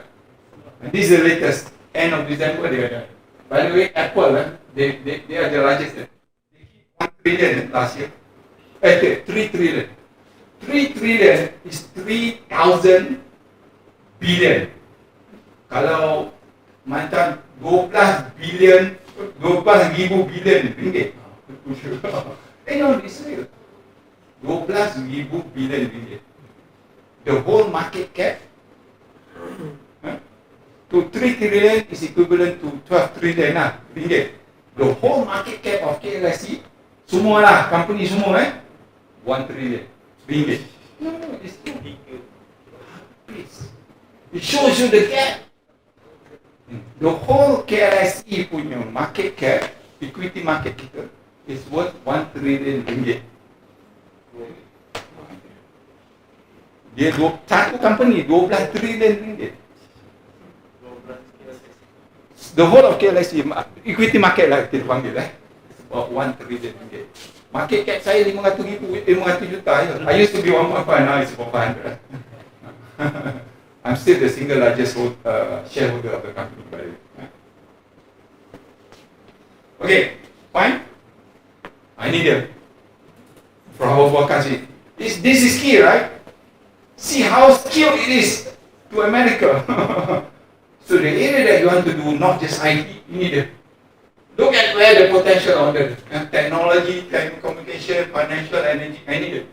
Right?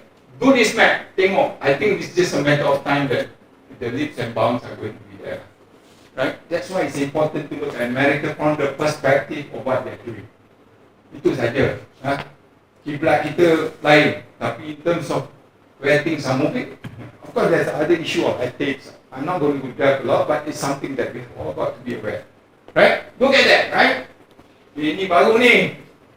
Baru naik. Price minyak jatuh habis dia.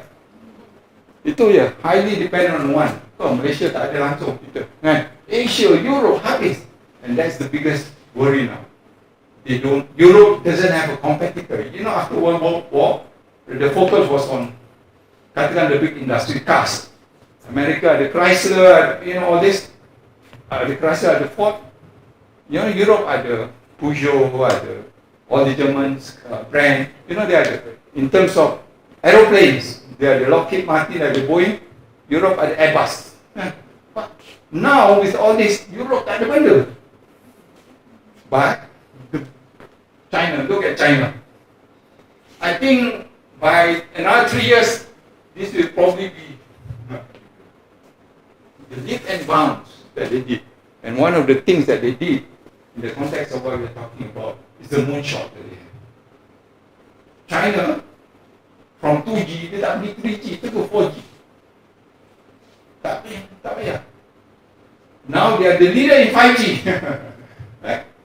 Skip 3G. Kita 3G sekarang ni pun, kalau you tengok, do you realize that you are still using 3G? Some of you guys, Masya Allah.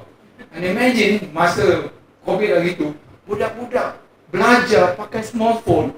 You tengok tak gambar? And the worst part, it's being shared by 3 of the kids, in the family. Masya Allah. How the hell are you going to... Anyway, that's... Saya criticize usaha kan. But sedih, saya sedih. Majority of the budak-budak kampung. Right? And now, I don't know what the hell the Minister of Education is doing. Our target this year is to make sure that, classes can continue, but the focus is on the new curriculum. Berapa kali saya dengar new curriculum ni, ya Allah. Right? You very good dulu kan. I think they should go to old curriculum when we were good. I don't know, am I? Video saya. But that's key, right? That's key. It shows you, I'm just showing you the reality. Why you need to look at all of this, right? During my class, when I go to the Singularity University, right, 70% are from Europe, my classmates. Asia adalah sikit, ada Singapore, ada China. China don't need to learn, dia kata. And adalah classmate. but majority of them are from Europe. The fourth driver is the platform economy. And that's why one of my suggestions, you need to quickly develop a platform for innovation, a platform for research. Usaha. Itu nanti kita cerita. Okay, ni semua kita tahu kan tadi tu. It relates back to the value of the company, kan? The fifth driver is new business model. You need to think of how, whatever it is, right? There must be some value out of it. Okay, that's true. To be fair, one is intrinsic, one is implicit and explicit, right? This is talking about monetary value, right? You need to look at London, right? We all know the story of London. Kalau kat London, semua black cat, very famous, right? But do you know that to be a driver, you have to, typically as a white guy, highly regulated, I've said, you must memorize 25,000 streets. Quickest route by heart.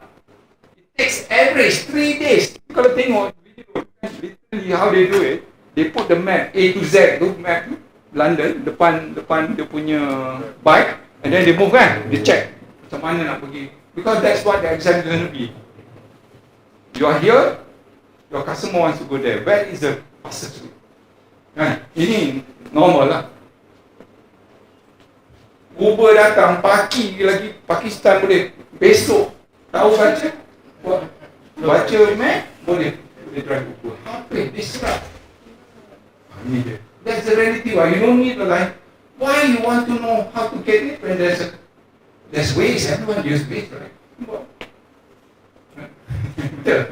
That's the reality. And it's only happened again in the last 10 years. Less than that lah. Saya ni bila cakap tahun ni, 2 tahun kita cancel lah, kita COVID 2 tahun. Tak buat apa kan, duduk rumah. But having said that, for me, I'm in IT business, it was the best year for me. Orang semua teruk kan. Sebab everyone wants my services. Orang pun beli macam-macam. Anyway, that's separate. Boleh download je, cukup. Baru sampai dapat work permit Pakistani atau Bangla dekat London, besok tahu download app, boleh jadi Uber driver. Kan? Ini dia, the future as well, driverless car. And you know what is going to kill the Uber driver? Driverless car. Confirm. Betul. Actually, you can take my car now. Dia dah boleh drive sendiri. Kalau highway lah. Of course, it's a different. Just that the regulation doesn't allow me. So, for example, I need to hold the steering once every 20 seconds. Itu regulation. Sebenarnya kereta saya dah boleh kalau di jalan tu you lepas tangan 20 saat tu dia keluar kat dia flag mula-mula from green to amber and then red, and then after the stop it. But actually it can go on its own now. Yeah? It's just that the regulation are not. Okay. Let's start there. Yeah, that's good. The Tesla electric car prides itself on being a marvel of technology, but one recent driver wasn't exactly thrilled. This grandmother's reaction to the autopilot had her looking like she was on the verge of heart failure. Jimmery has details. A terrified woman freaks out behind the wheel of a car driving itself. 17-year-old Shirley looks like she's about to lose it as the car's autopilot does the driving. Oh, dear Jesus! I could never! Oh, where's it going? You can hear her son, Bill Rimmer, laughing at his mom's reaction after he activated the autopilot on his brand new electric-powered Tesla. Rimmer videotaped everything. Oh my God! This is so scary. Oh Jesus! Sorry, I got a lot. I think it saya bagi satu jam, I try to honor that. But key, like I said, it's about ethics. I think you are the only research center that has talked about ethics. Wah, bagus nama tu. Cuba Abu Bakar bagi ke nama? Talk about ethics. It's research and ethics, something like that, right? That's important, right? Because, my goodness. Sure, I don't know what. You see this video, right? Semua nak free, ini dia. Nothing is free in the world, right? How private is your personal information? Oh, hi, Ismail. What's your name? Joel. What's your name? Alex. Alex. Good, honey. If you like our Facebook page, we give you a free hot drink and a free pastry. We have a new one today here. We have a new one today here. Danny, bye. Hi there, Ismail. Yeah, just like your Facebook page. Okay, I'll search Facebook now. Phone number.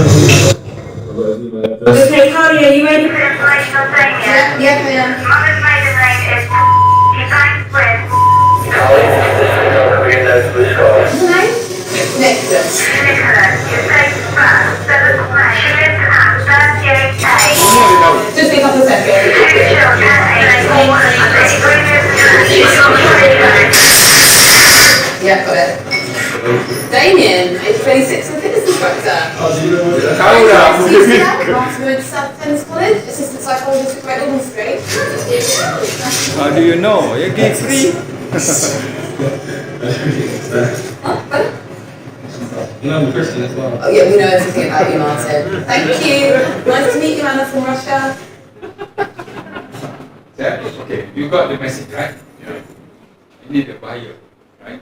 It's a totally topic. I got another lecture just on this, but I just want to give you snippets, lah. Yeah? Okay? Huge problem, right? Everything that you do. You could click one website based. The next hour, literally, there will be an advert related to that. Yeah. That's the reality. Anyway, so like I said, one of the things that I learned in Silicon Valley, why they are able to achieve, is that, this is where you think synopsis. I'm going to share with you some of their attitude, different vocabulary, different culture, and one of the first things that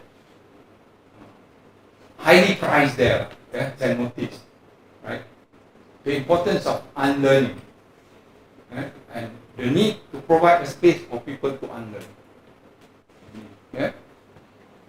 Definitely will learn. So again, this is a simple one, video. Hey, it's me, Destin. Welcome back to Smarter Every Day. You've heard people say it's just like riding a bike, meaning it's really easy and you can't forget how to do it, right? But I did something. I did something that damaged my mind. It happened on the streets of Amsterdam, and I got really scared, honestly. I can't ride a bike like you can anymore. Before I show you the video of what happened, I need to tell you the backstory. Like many 6-year-olds with a MacGyver mullet, I learned how to ride a bike when I was really young.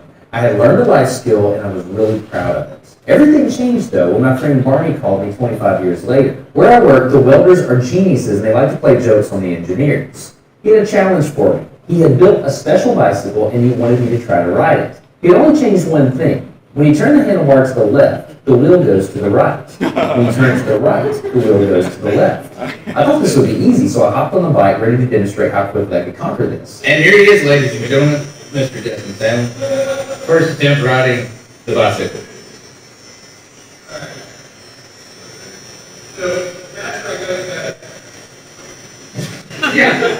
I couldn't do it. You can see that I'm laughing, but I'm actually really frustrated. In this moment, I had a really deep revelation. My thinking was in a rut. This bike revealed a very deep truth to me. I had the knowledge of how to operate the bike, but I did not have the understanding. Therefore, knowledge is not understanding. Look, I know what you're probably thinking. Destin's probably just an uncoordinated engineer and can't do it. But that's not the case at all. The algorithm that's associated with riding a bike in your brain is just that complicated. Think about it. Downwards force on the pedals, leaning your whole body, pulling and pushing the handlebars, gyroscopic precession in the wheels. Every single force is part of this algorithm. And if you change any one part, it affects the entire control system. I do not make definitive statements that often, but I'm telling you right now, you cannot ride this bicycle. You might think you can, but you can't. I know this because I'm often asked to speak at universities and conferences, and I take the bike with me. It's always the same. People think they're going to try some trick or they're just going to power through it. It doesn't work. Your brain cannot handle this. For instance, this guy, I offered him $200 just to ride this bike 10 feet across the stage. Everybody thought he could do it. No, No, you didn't understand. You didn't understand. So, this way. Alright, so, whenever you're ready, speed it up, right? I'm going to speed it up. Yeah.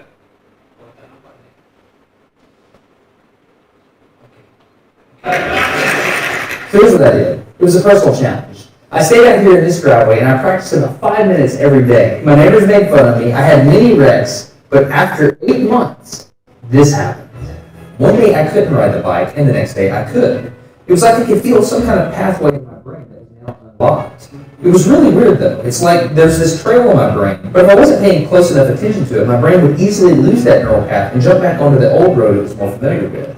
Any small distractions at all, like a cell phone ringing in my pocket, would instantly throw my brain back to the old control algorithm and I would wreck. But at least I could ride it. My son is the closest person to me genetically, and he's been riding a normal bike for 3 years. That's over half his life. I wanted to know how long it would take him to learn how to ride a backwards bike, so I told him if he learned how to ride a backwards bike, he could go with me to Australia and meet a real astronaut. Are you going to give up? Go ahead. This is how it starts. Look at this. This is such a big deal. Get up, you got it. Did you see his brain get it? So he, in, how many weeks have we been doing this? 2 weeks?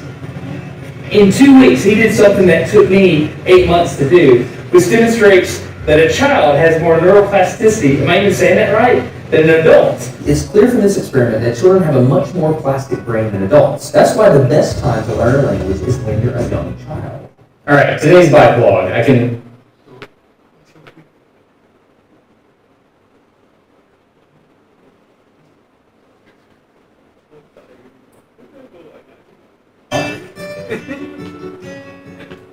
So I learned 3 things from this experiment. I learned that welders are often smarter than engineers. I learned that knowledge does not equal understanding. And I learned that truth is truth, no matter what I think about it. So be very careful how you interpret things, because you're looking at the world with a bias, whether you think you are or not. Okay, Ahmed, I think you got the message right. So highlight, unlearning is very hard. Right? The hardest thing to unlearn and adapt is when you are successful. So, you're comfortable. Why do I need to change? And you see, past success prevent you from reforming your perception. It's easy to make changes when you're failing. So now, doesn't work. So, change.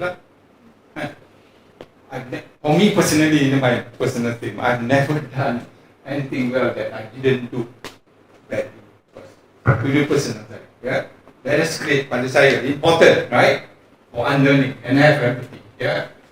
So, the first insight when I, that people have singularity, the uniqueness of singularity is that our teachers, our lecturers, right, are all practitioners.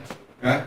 Some of them multi-millionaires, semua datang, contribute, and that's another culture, right? Even though kaya dan successful, they want to contribute, right? And this is something I think we are lacking here, yeah. Okay. So it's not about IQ, it's about AQ, being adaptive. Yeah? They promote a lot of AQ, the need for AQ. Yeah? Then, second insight, they break things before it's being broken. Ini confirm. Remember I told you about the Nokia? These are the 2 brands, you don't see that, right? The last time I went, saya dengar yang banyak pakai Nokia. Bila you tawaf dekat Masjidil Haram, masih dengar lagi lagu Nokia. I think because Nokia masih popular dekat Pakistan, Afghanistan. But I've never seen Nokia for a long time. So you know why they failed? Both are great brands, but they did not kill the sacred cow. The story of Kodak is very clear. Do you know that the first digital camera was actually invented by an employee in Kodak? Right? Bosses kata, please, I'm already successful, but no way. This idea of yours is going to take over the successes that I've had for the last 50 years. Right? Did it? What happened? The new Kodak moment, 1996, it was worth 28 billion, 140,000 employees. 2012, bankrupt. Bankrupt, worth nothing, right? And let's see what happened. Photo over Instagram. 2012, exactly on the year Kodak bankrupt, they were worth 1 billion. And they only have 13 employees. 13 yeah. Now they are worth 102 billion. That was the last one I saw them, right? I Googled that. Senang, yeah, just market cap. Latest market cap, Instagram, I need it. And now they have won. In here, right? When you don't appreciate, right? Find that thing that everyone is attached to dekat sana. When you're so successful, kill it. Get someone to kill it. Right? Same like Apple. You know, Apple, before they had iPhone, iPod was number one. Betul? They don't even have iPhone. They kill the iPhone first. Right? Because they know that the future is not just about one. It's about this convergence. You need it. Yeah? Anything can be digitized will be disrupted. Think of things that can be digitized will be disrupted. Yeah, including the Uber driver tadi. Yeah? Media. People ask this guy, right? This is a CEO of, ex-CEO lah. You should see the video where they say farewell to him, right? So 2 years ago, I think he retired.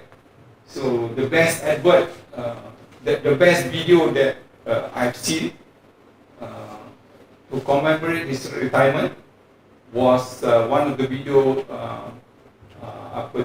created by BMW competitor that you know.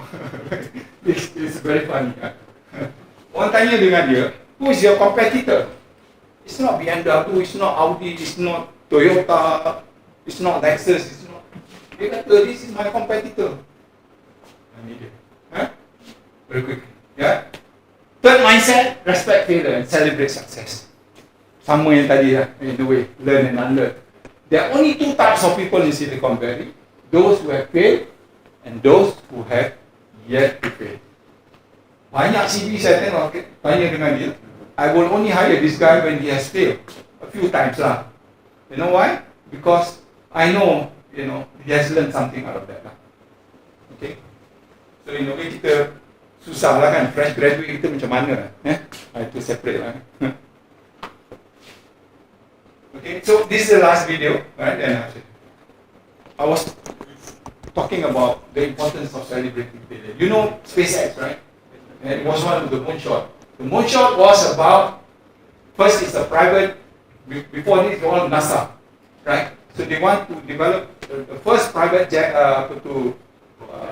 rocket that can take people and come back safely. But at the lower cost. One of the biggest costs was this propeller jet kan yang so you pakai sekali buang. So they have this brilliant idea, if I can reduce the cost by reusing that rocket all the time. Kan? Instead of sekali pakai buang, to reduce the cost drastically is to make sure that this rocket can be reused all the time. But in order to achieve it, so I don't know, you have seen 2 years ago where the rocket came back, right? You'll see this, right?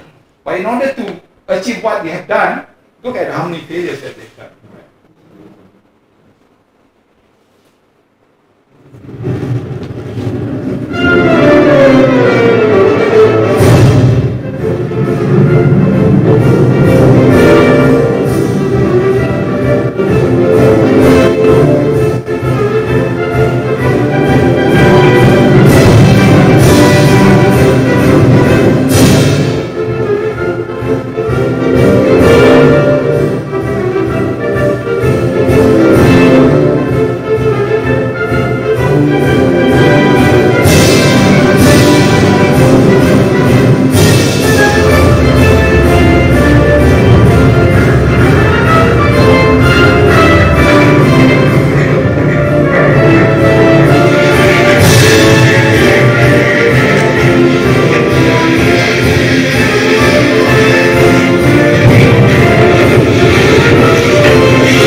there are only two, like I said. Saya kena cepat sikit. So the whole culture of Silicon Valley, it's about being able to do things, right? Celebrate success rather than focusing on failure. Tapi kita you tahu lah kan, kalau cakap dengan ustaz lagi, semua tak boleh. Mampus. Betul, semua tak boleh. I've got, kita pergi, we try to go and, pergi orang asli lah, kan? And try to ajar dia, and try to say the beauty of agama Islam. The challenge is this, right? When we go there, the first thing that we tell them is what are the things you cannot do. The Mubalik Christian, first thing that they do is tell them what they can do. Anyway, separate. Right? The culture there is about celebrating success, right? Instead of no because, saya translate Malay salah kot. No because, semua you can't do this because of this, yes, and you can do it, but I think that's macam tu. Ini cultural, yeah. Right?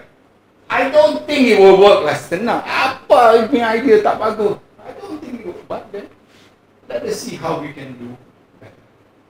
Betul. The worst thing, idea kamu ni paling teruk. Selalu saya dengar. Kat sana it's about what you. So to be where they are today, if you want to replicate lah, it's not just the money, it's not just the ecosystem, it's also about the culture and the attitude. That's what I'm trying to tell you. Right? So embrace that diversity, right? And innovation. So I follow this. UC Berkeley punya professor, I quite like the idea of closed versus open innovation. The smart people in our field work for us, dia kata. Kan, dulu kita punya, to profit from R&D, you must discover, develop it, and you must ship it ourselves. Semua kita kena buat, control. Dia kata, not all smart people work for you. You need to work with smart people inside and outside the company. One of the key things that I see in a lot of the research is not just multidisciplinary, but multi-university. You tengok all the awards, what is the biggest award for science and technology? Nobel. Banyak dia punya researcher is from multi-country, multidisciplinary, multi-country, betul? And yet a lot of us, how many of you have worked with a counterpart in another university? Berapa kali? Tak banyak. Saya tengok paper semua is within lah. It's a good start, but I think it's about time. Maybe you should look at how to work with your colleague across. Right? To profit from idea, we must discover. External need to take some portion of cukup lah. It's not about that. You know why? Yes. If we discover it, we get to the market first. Dia kata ni, we don't have to originate. Bring at the last critical moment to profit from it is more important. There's a Hassan saya belajar about this S-curve theory, tapi tak ada masa. Building a better business model is better than getting to the market first.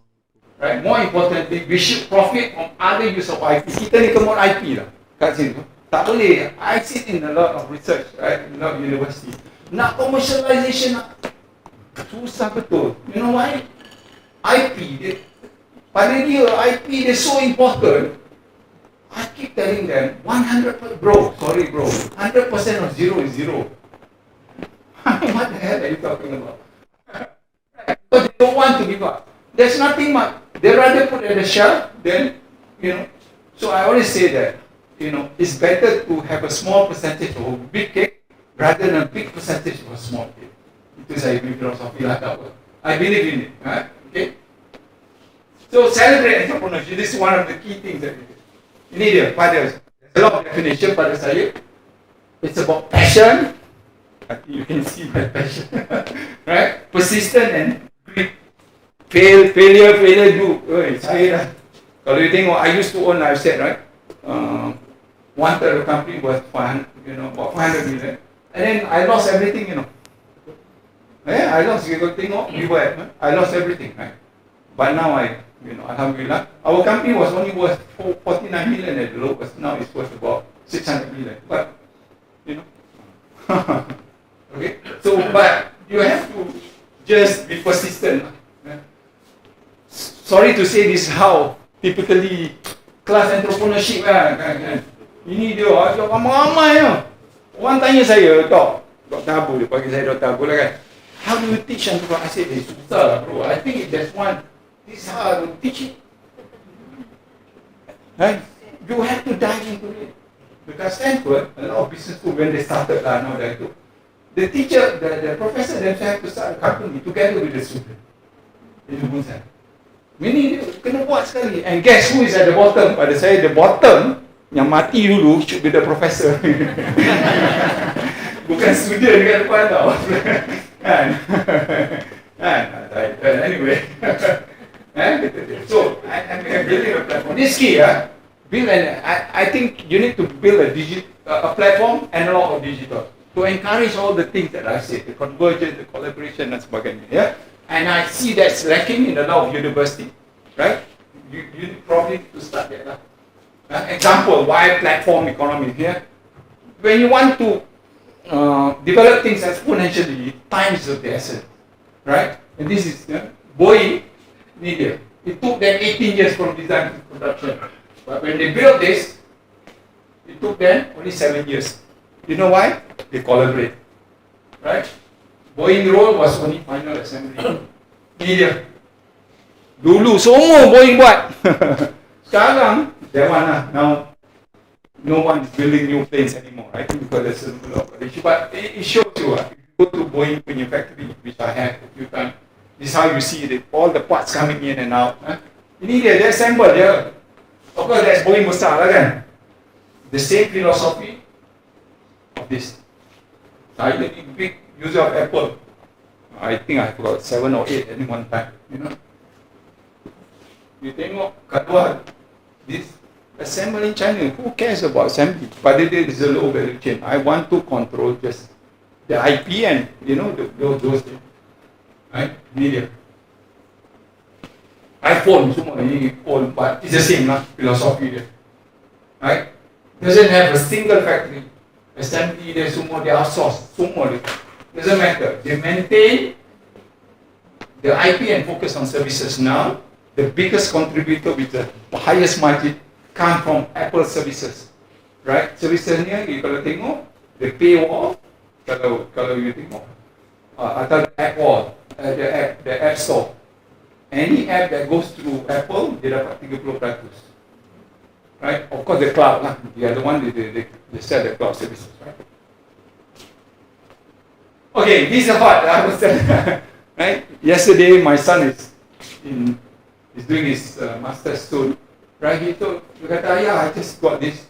Right? When I search, right? Do you know how difficult it is to do DNA sequencing dulu when we first started? I think it's in the first one they spent about 26 billion. I don't know, you could report. 10 years.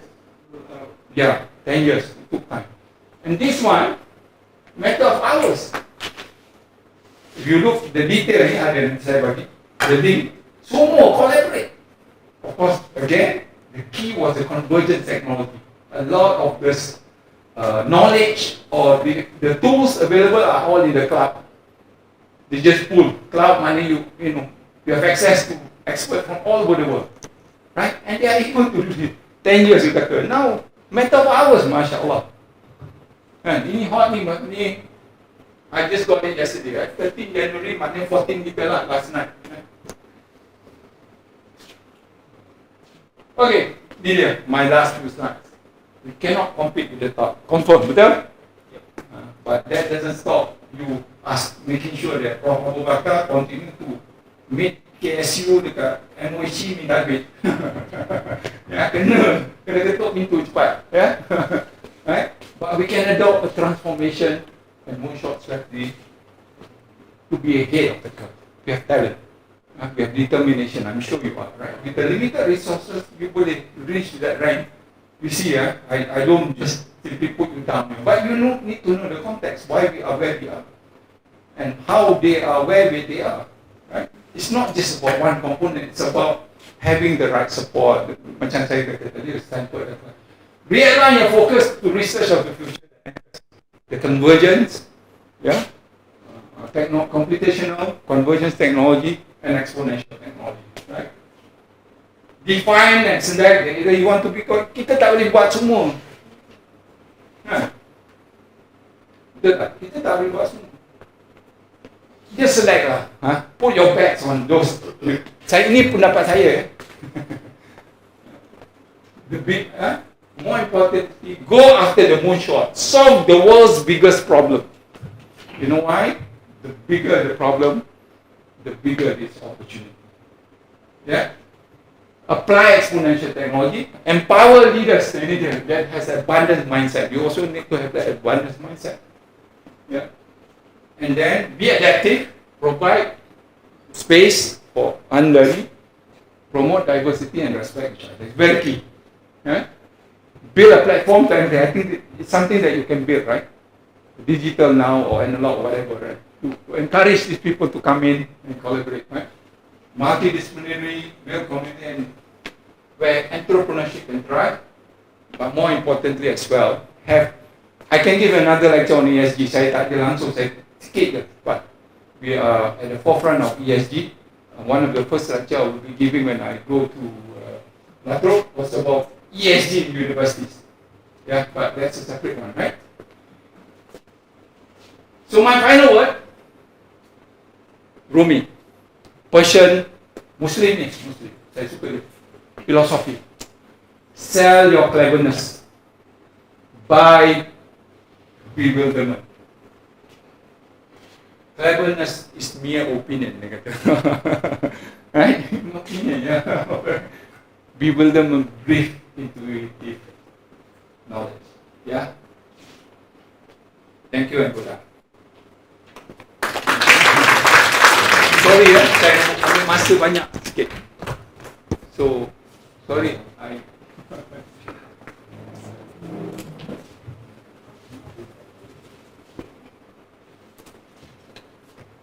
Ada masa untuk soalan ke macam mana? Okay, maybe we can give extra few minutes. If any other question from the floor, audience, maybe one question.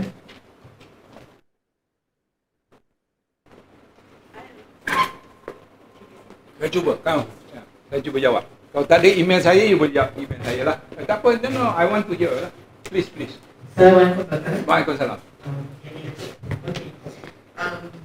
First and foremost, I would like to thank you because this is a very it's an eye-opener to me and all of us here.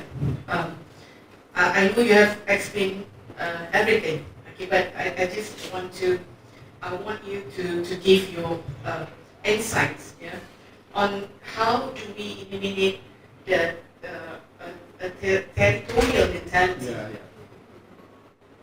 Thank you. You saw my two. This one, you saw this? Sorry, yeah.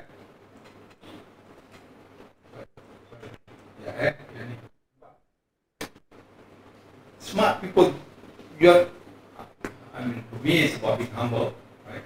It's about having that, what Rumi says, knowledge is an opinion, right? Not all smart people work for you.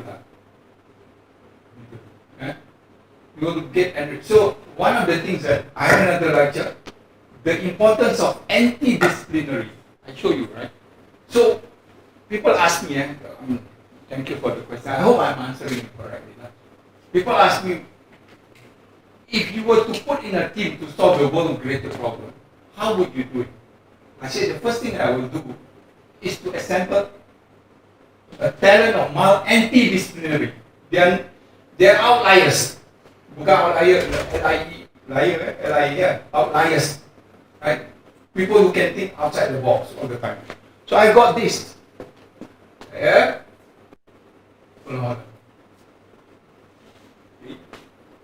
Warning. Yeah.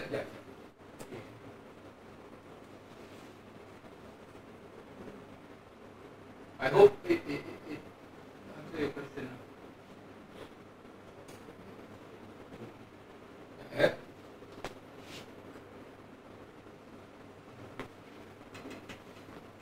Assemble anti-discriminative. T-shape. We call it T-shape. Right? I will assemble X-Men. Yeah. Right? Superpower. You think you can do everything. You have seen all this, right? I really like this. This analogy, right? You see when they're all together, I always end typically my quote. Today I use Rumi. Typically I say, remember this, the whole is always bigger than the sum of its parts. So it's all about everybody coming in to develop the whole. Ini dia. You might be a superpower in one area, but when you X-Men ni semua ada. Ada mata, ada energy, ada laju, ada semua. Right? So my suggestion is that I think I get more excited. People ask me, how do you hire people? One, they have to be entrepreneur.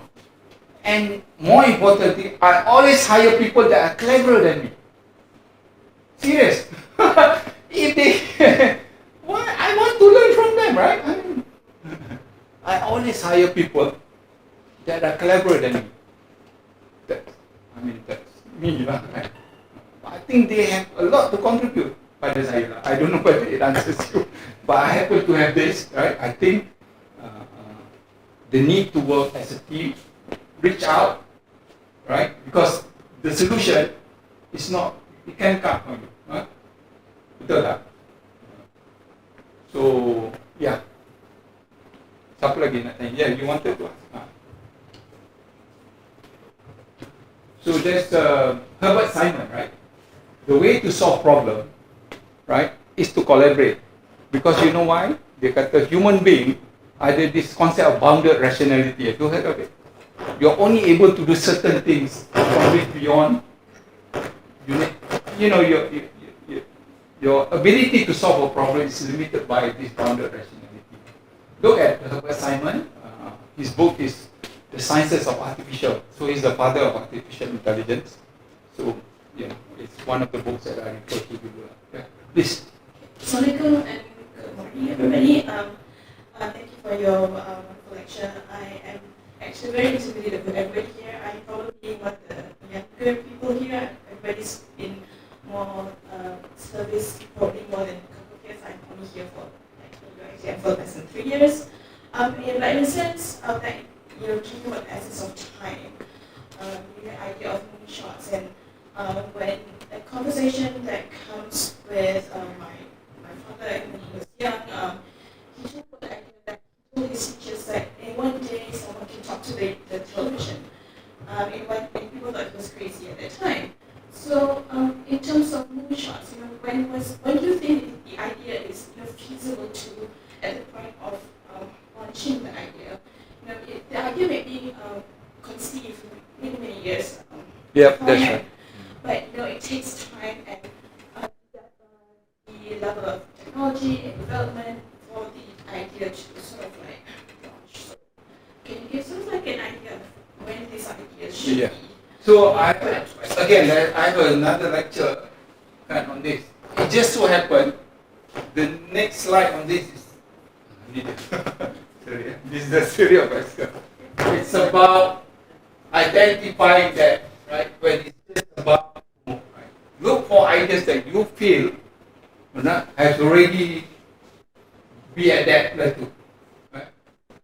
Because it's just about to take off, right? That's what I did. So a lot of venture cap, a lot of PE, private equity, this is what they do. They look at it, there are somebody who evaluate that, yeah, you can take it. I will include this in my slide. I don't intend to dengan Syam tak ada. Yeah. So somebody must go and scan, whether what you are doing, is it at the infant stage or, My suggestion is that there's a lot of people who have done a lot of things already, right?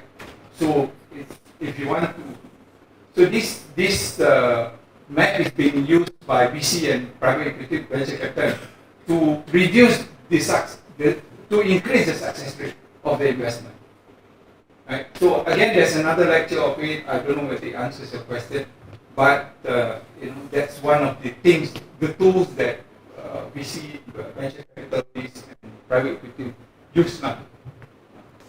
Okay, lagi ada time ada ke? Boleh ke? One more, last. Kontak email saya lah, insyaAllah saya cuba jawab. Nama saya Harul Islam. I just want to get your opinions on two things.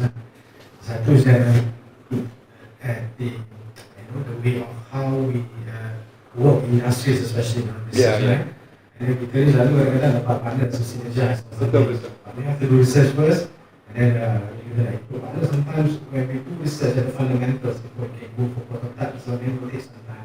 Betul. And then this will, lose a bit interest, especially the industry. Orang tak boleh nak, I need your advice on the skill of how we can between we as a researcher and academic world, and how we can the best way that we can work with our industry partners, especially. And then yang kedua, I need your opinion as well, since you are a practitioner and you have a digital business and sebagainya. Kita tengok kita faham that sekarang ni most of businesses move to digital dan sebagainya. Dan kita faham dalam ekosistem itu that data is the main consumption. Semua makan data, for a lot of things to discover plan dan sebagainya. How do you see this thing? Is it okay or there will be some consequences dan sebagainya? I answer the second first lah. Data is a new code. People always say that, right? The new oil, the new code, right? The big issue now is about, and Malaysia is trying to address it. Data security, definitely. Data sovereignty, right? You look at China, and now you tengok 2 days ago, Britain, there's going to be Winter Olympics coming, right? Next month. They make sure that all will bring their own phone, right? Because the idea of data sovereignty that people can tap and all things. It's a big issue. That's where the ethics comes in. You can be the leader of that if you start, because a lot of people talk about it, but they don't actually try to see. I like open data, right? But there are data that is worth preserving. There are data that is not worth preserving, right? Just like oil, kan? They have got category of value of oil. Kan, kat bawah tu tar, kat atas tu for the jet engine dan sebagainya. Sama juga data. Data classification therefore is key. So data is a big area. I got one team just looking at it, and we work very closely with CGSO. The CGSO, the Chief Security Officer of the government. Very good guy. Yeah. So my suggestion is that, again, right, have that conversation. Right? I got a team that just look at that, data, like I said, because not all data, and in the society and in research where you want to share your data, right, you also need to be aware that your data is also your IP, and that the value that is very unique to you. Yeah. So I don't know whether I'm answering your question, right? Second one is about the industry. Just like I've said, the first slide saya, kan, a lot of the technology that I use is not mine. Initiative saya lah. I try to develop IP, but I used to have a huge R&D. But and this is what Bursa punya issue lah, they don't recognize IP as something that has value for the future. Kalau you spend on IP, this is what you recognize as spend. Bila you spend, straight away reduce your profit. Ini dia. They don't recognize IP. It's something that we have been discussing, right? That's one, right? So, secondly, how many times have you brought industry to UiTM? I've seen a lot. It's because you don't engage them, right? Well, they can't, right? For example, Google, but they have access to all the experts that can bring that. But how many people actually approach them? Tak ramai. Every university, this is my observation, minta maaf kalau saya cakap ni, have a pegawai industri. perhubungan industri, betul tak? Tapi office dia hari-hari duduk kat campus. Something wrong, right? You should be out there, knocking at all the industry doors, make friends. I mean, that's my suggestion. Itu saya, kan? Macam saya punya sales, kalau sales, you stay in your office, you don't even need a room. I cakap, if you are in the office all the time, there's something wrong with you. Sales is outside, not inside. Sama juga, saya nampak banyak. That's why I want to mention name hari tu, they came, right? I have a conversation, right? The VC called me and said, can you tell me the last time you met, all these industry leaders? Majority kalau tengok dia punya, kalau dia ada clock in, clock out, 80-90% of the time dia duduk dalam campus. Salah tu. Right? Pada saya, you need to reach out to them. Dekat UK, dia ada cheese and wine. Buatlah selalu, bawa dia. Showcase your student work, your research work. Berapa kali, that's what part and parcel of the platform that I'm suggesting to you lah. These are things that you can do very quickly. Right? So, kita kata kenapa dia tak datang? They don't know what you want. Right? They don't know what you have. Showcasing is very important, right? Anyway, thank you very much. I think time is up. Yeah. I wish you all the best, right? And enjoy yourself, right? Thank you. Don't take life too hard.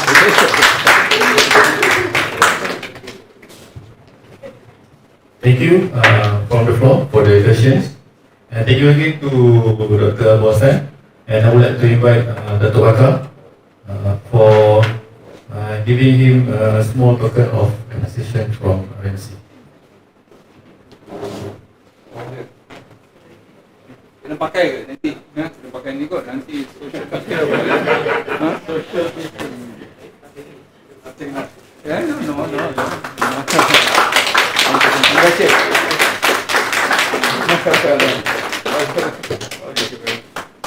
Thank you. Pleasure. See you, yeah. Thank you, Dr. and thank you, Dr. Hassan. Now we shall have a 5-minute short break. So before we continue to our final speaker of the day. Thank you.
daripada UM, Fakulti Fizik UM, bersama dia Dr. Azulian Supangat.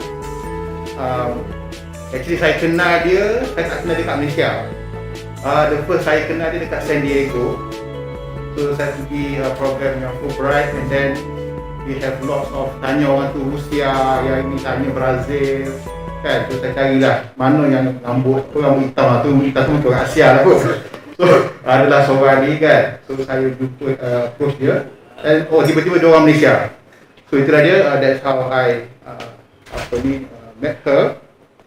And then bila saya kenal tahun 2017, because we are the same batch going to US to Fulbright, and ever since I always communicated with her. Every time I call her, hello I dekat Italy, hello I dekat Canada, hello I dekat Indonesia. She's always globetrotting lah. But likewise I also don't think, okay I dekat China. Okay, so hello lah. I mean, she has lots of research that she conducted.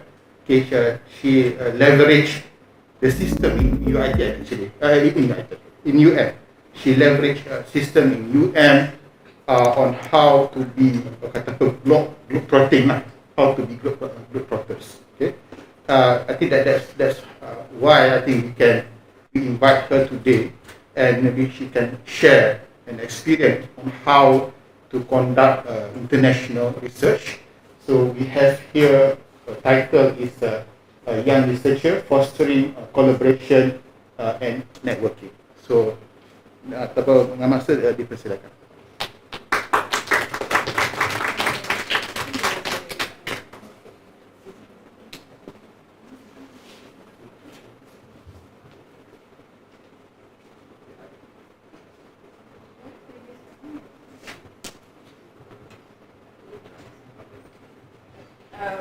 Assalamualaikum and salam sejahtera.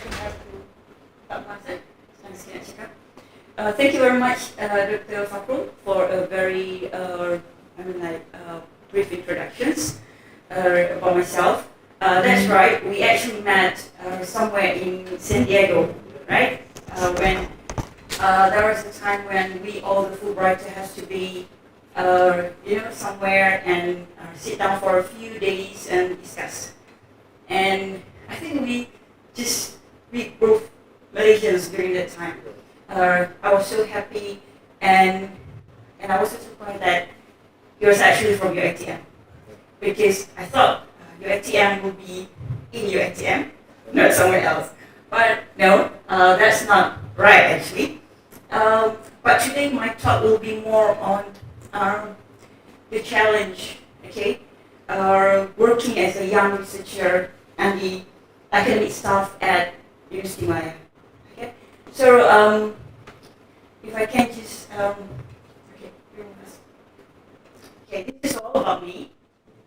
I'm graduated from the University of Newcastle, Australia, in 2012. Okay, so if you look at my qualifications, okay, you must be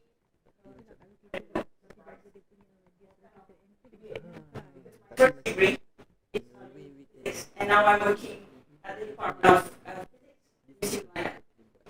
And I graduated Bachelor in Forestry in 2012 UTM, and I worked as a forester, I think for a year or so, and I decided to further my master. And I started to choose forestry. I got married, so there has to be a forester again, or no, I think something else. Remember during my matriculations, I did my physics, and just because I like to go camping, and I met someone, and I choose forestry actually, and that was my, I can say, maybe I got a lot of experience doing the program and also work as a forester.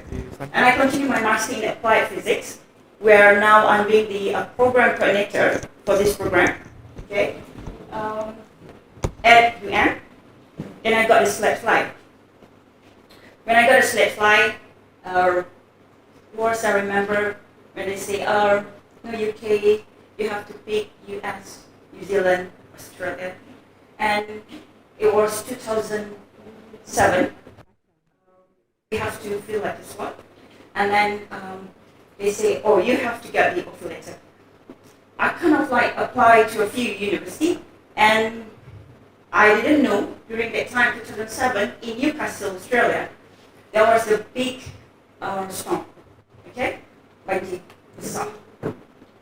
And I submitted my applications, and after a few days, I think, I got the offer letter. Then then I told you, and I got the offer letter, and I'm going to Australia for my PhD.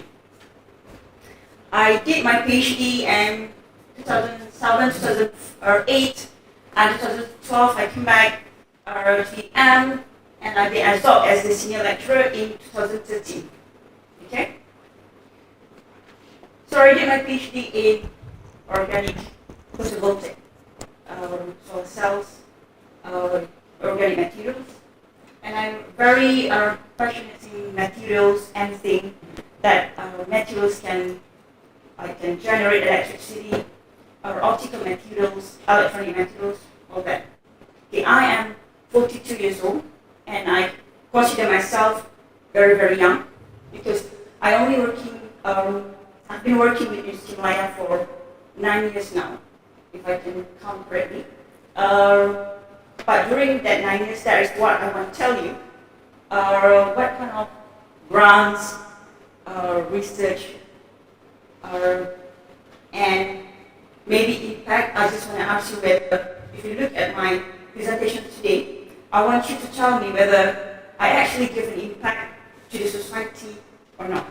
Because I think being the academic staff at the public university right now, our responsibility is very, very huge, right?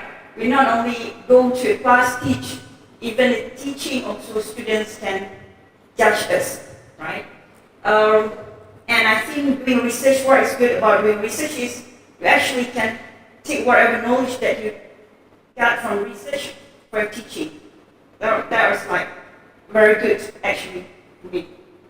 Okay, so I'm 42 years old. I'm now associate professor at the Department of Physics. It's not easy, yeah, you know that, right? To get promoted at the university, or so many things that you have to do, right? And I'll see that I spend 50%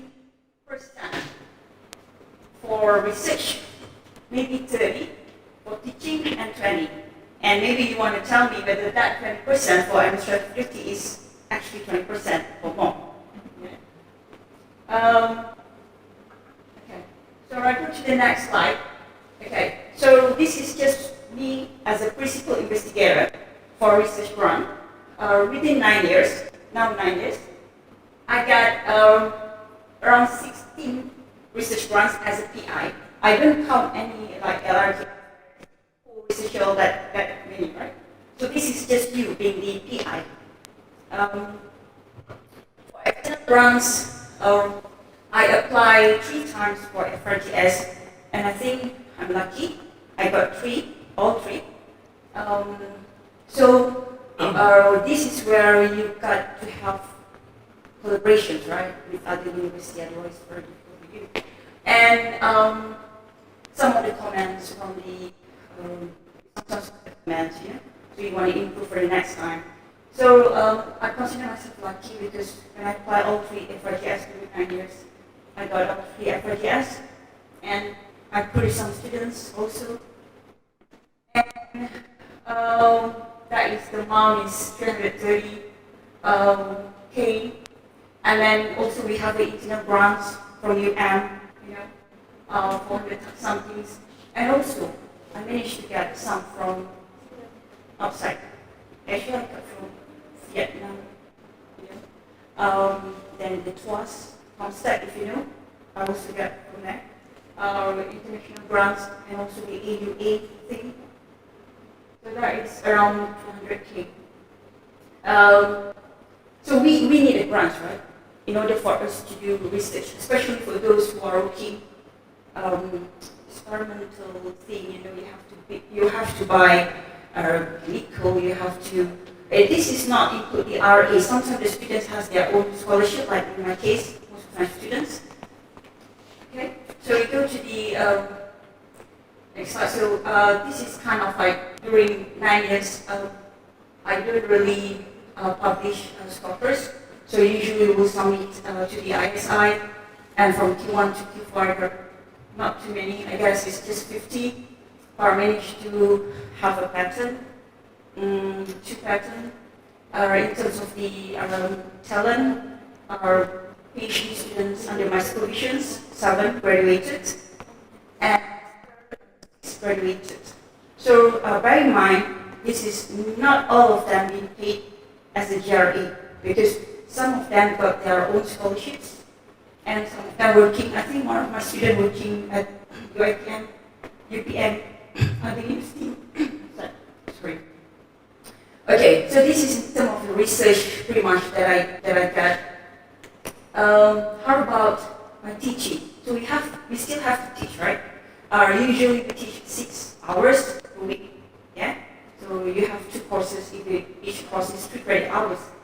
I just take anything, like when the department asks you, okay, this semester you have to teach already electronic devices, and next semester you have to teach materials, and I just teach, and this is pretty much the courses that I've within 9 years that I've taught at Department of Physics, and I got also comment from students when we started to have all these industry people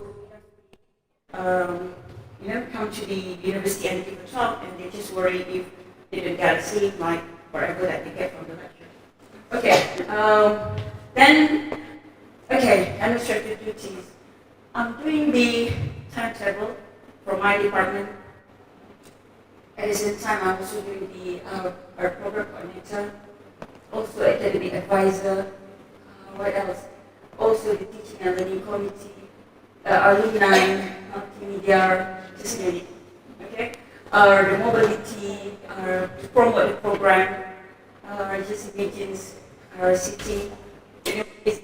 It's kind of like advantage having working at the University of Malaya when the program is actually located in the middle of the traffic. So you start. You can't go home before 5. If you want to go before 5, then you can't do anything. Then you start, you have to go home after 9. Okay? So maybe that's the reason. Okay. So in terms of awards, like traveling, when you want to go to, you want to attach to certain university, you need money, right? So you can't really simply use the research grant because sometimes they don't have any allocation for that. We started to apply for fellowships or awards, and that is when you just try and error, just like our email or anyone, and if you're lucky, you got a response from them, myself lucky because I got the Fulbright Scholar Award in 2017, where I actually worked with the 2014 Nobel Prize in Physics, Professor Gina Komura, at the University of California, Santa Barbara. I was there for 6 months, and it's more on the transfer, like a theology transfer. Okay, I was there for 6 months, and I worked with some of the very good person in LED, light emitting diode gallium nitride. And I'll tell you more about that in my next slide. But I also got the 8th award. I'm not sure whether you know this or not, but this is just for the ASEAN University Alliance. Together with the Universitas Indonesia Research Program, they picked me for 2 weeks for this program. This is in 2018. And I think what is good about this program is they have students, and they send to us, and we have exchange students on that. And I also managed to get the light sources for America and Africa and America's ASEAN Middle East and this is supposed to be into 2020, but because of COVID, and supposed to be we go there for 2 months with the PhD students, and now the students have graduated and work with Assalam. Okay. Okay, if we're talking about the collaborations, you can see a few countries. This is a few countries that I can remember because why I say I have a collaborations with them, because we have a visit and also we have publications. Okay, we have publications with them. I think that I can recall as of today. We have recently managed to get a strategic research fund. If you guys know about this, SRF. This is with NIMOS, UKM, UM, and UPM, and we have to work on that free prospects of ourselves. And we have to produce the source of 25% with that free, and we work in that. It just started, but it seems like we have to give a commitment on that. Saudi Arabia and Oman, we have collaborations as well, a lot of publications with Al-Qura and King Abdulaziz University in Saudi Arabia, and also Sultan Qaboos University, where I also have students co-supervised with the researcher from student Qaboos University, where the student is actually from Oman, and they register as a master students at University of Maya. Okay, Taiwan, they're working on the organic electronics at MCUT University. This is what good about it because they have a lot of money and they can sponsor our students if our students want to do some research. And also I went to Polytech Montreal, Canada. Tell you about that in my next slide. And if you see, I have a few countries that I've been and working. Indonesia, Qatar, Thailand, Vietnam, UK, and also Japan. This is during my 9 years at UM. Okay, so this is my Fulbright, 6 months, and for those working in physics, you know this, Suzuki Nakamura. This is back in 2017. We managed to produce during that 6 months the gallium nitride blue LED. This also with the PRESS initiative, Collaborative Research in Engineering, Science and Technology. And I'm lucky because I was there for 6 months and I had to, a lot of knowledge and also experiences working with them. Yeah. And during, I think this is December 2019 where COVID started to spread. What good about this is you can actually advise your students to apply for Canada ASEAN Scholarship and Educational Exchange for Development, which is a SEED program. And the students was there for 4 months and working on the flexible electronics, and I managed to run there for 2 weeks and working with Prof. Fabio Quiroga. Okay. Okay. So then don't get confused with this.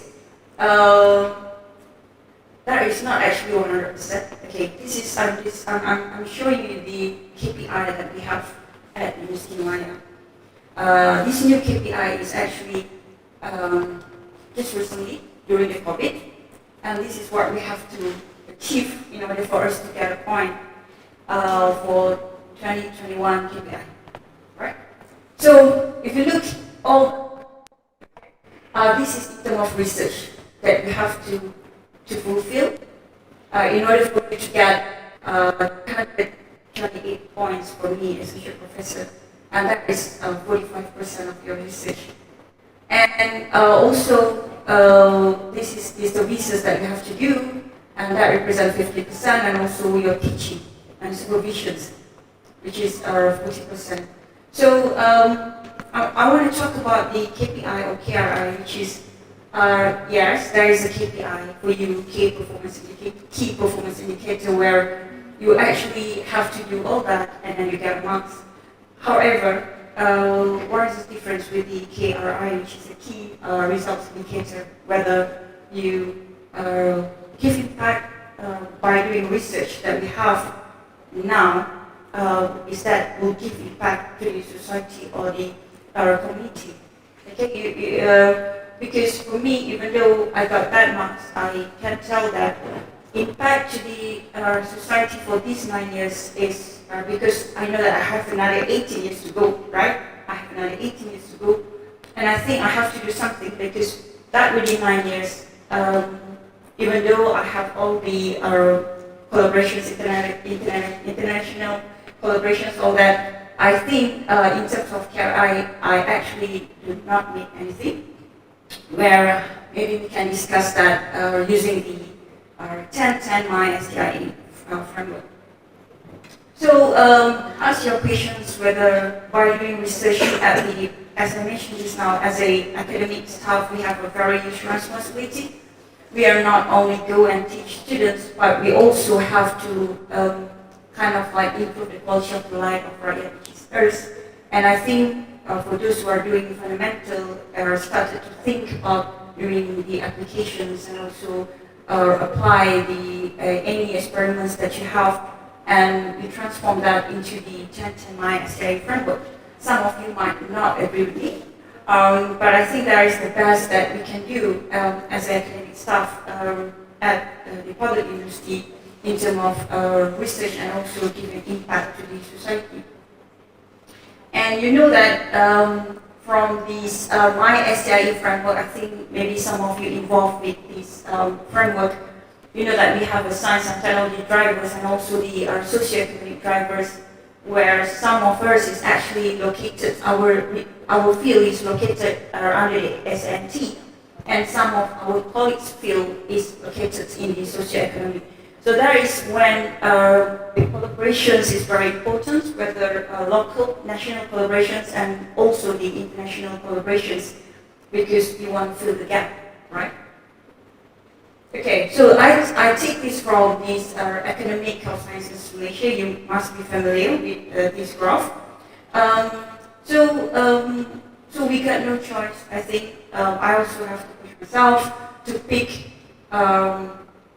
where is the point that I should be. Looking at my first degree, I actually in here, right? I have a Bachelor of Science in Forestry, and why not? I use that knowledge to cross with the sensor technology or advanced materials that I'm doing now. Yeah? So you guys also, I think, it's good for us to think about, and one thing, if you want to get a grant, and also collaborations, international collaborations, also doing something that will benefit something, not only doing that will benefit yourself or anyone else.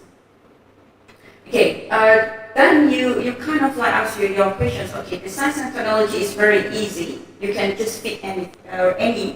But how about the business and also the culture, arts and tourism? And actually we can also do that. It's just a matter of the efforts that how you're going to kind of like spend your time to do research and to improve the collaborations. And also I also want to tell you about poise, the thing that we use that for KPI. Okay, this is just the example. I think I don't have to go one by one. Can refer that. And in terms of the niche, we actually, because it's already covered everything for the SDIE, and you pick your niche area that what you want to be under each of the socioeconomic. And this is being presented also by ASN, 13 national SDIE niche area that you can actually slot in. And recently, actually, we have 2 recipients for TED 1, TED 1. And again, this is just the just continue with the previous. If you are in the energy, then you can thinking about this kind of niche business. So it actually can be done. When people say, "Oh no, I'm doing fundamental," no, you still have to do the fundamental, but how are you going to apply those fundamental, which is very important. And people do not want to know sometimes the science behind that, like in society, they just want to know how you can solve their problems, right? the fundamentals on the science knowledge will be on Earth, or all be modeling. Okay, this is my last slide. If you have questions after this, you can ask. So there's no secrets or tips that I want to give in terms of to improve the, to foster the collaborations between the collaborators. This is just the 5 words that I think is good for us to implement. Whereas the patients want integrity, sincerity, and also empathy. Okay, so if we have this, I think, because if I want to tell you those collaborators, I do not know them. Okay, until I started to work with them. So it's kind of like you have first thing, if you have patients on your research, then you want to give a positive impact to the community and also the society. With pride, and then you want to share and you have understanding with each other, which is there is a oneness, and also you be responsible to do everything, that will reflect the integrity, and of course you have to be honest, okay, honest with yourself and also honest with your collaborator, sincerity, and also understand and feel others, which is more on your empathy. Okay, I think. Yep, last slide, I think. Yeah, so if you have any questions, you can ask me how do I get the collaborators. I mean, like, some of you, I believe, is older than me. Means that you spend maybe more than 10 years at the public university as a academic staff, where I just 9 years. But there's all that tell, or maybe I missed something, but you can I can just refresh everything. Yeah. Thank you. Okay, thank you, Dr. Azu. Any question from the floor? Anyone want to ask? Yes. Quick question, Dr. Azu. Especially when you mentioned just now how to get the collaborators, because we do have sometimes friends from other countries, especially from Europe, also from UK and Australia, but they don't want to collaborate, especially with research and also for paper, because they say that they have to follow so many procedures in their university. So how do you want to actually to overcome that challenges? Thank you. So it means that you have a problem with someone that you know them, but it's just like they don't willing to be a collaborator in terms of their research or what? With research, and then they have so many procedures in their university. For example, for UK, they have to follow they have their own RNC, right? So they say that they have to follow several steps, and also, for example, in Australia, they also say that they have so many research and they have like an MOU or MAA with them. And then in terms of research grant, you might want to know if you like, for example, we ask someone to join our grant, right? And some of them do not want, like, or refuse to be a part of it, maybe because they don't get any benefits out of the research grant. And I think we have to tell them transparency what you're going to get out of this project. Because sometimes a research project is very, very secret. We cannot expose, and then sometimes they feel like, they don't really confident if they join, and then they give everything and they won't get anything. So I think that is also, I came across with that as well, actually. There's too many attitudes of behavior out there when we ask, we want to work with them.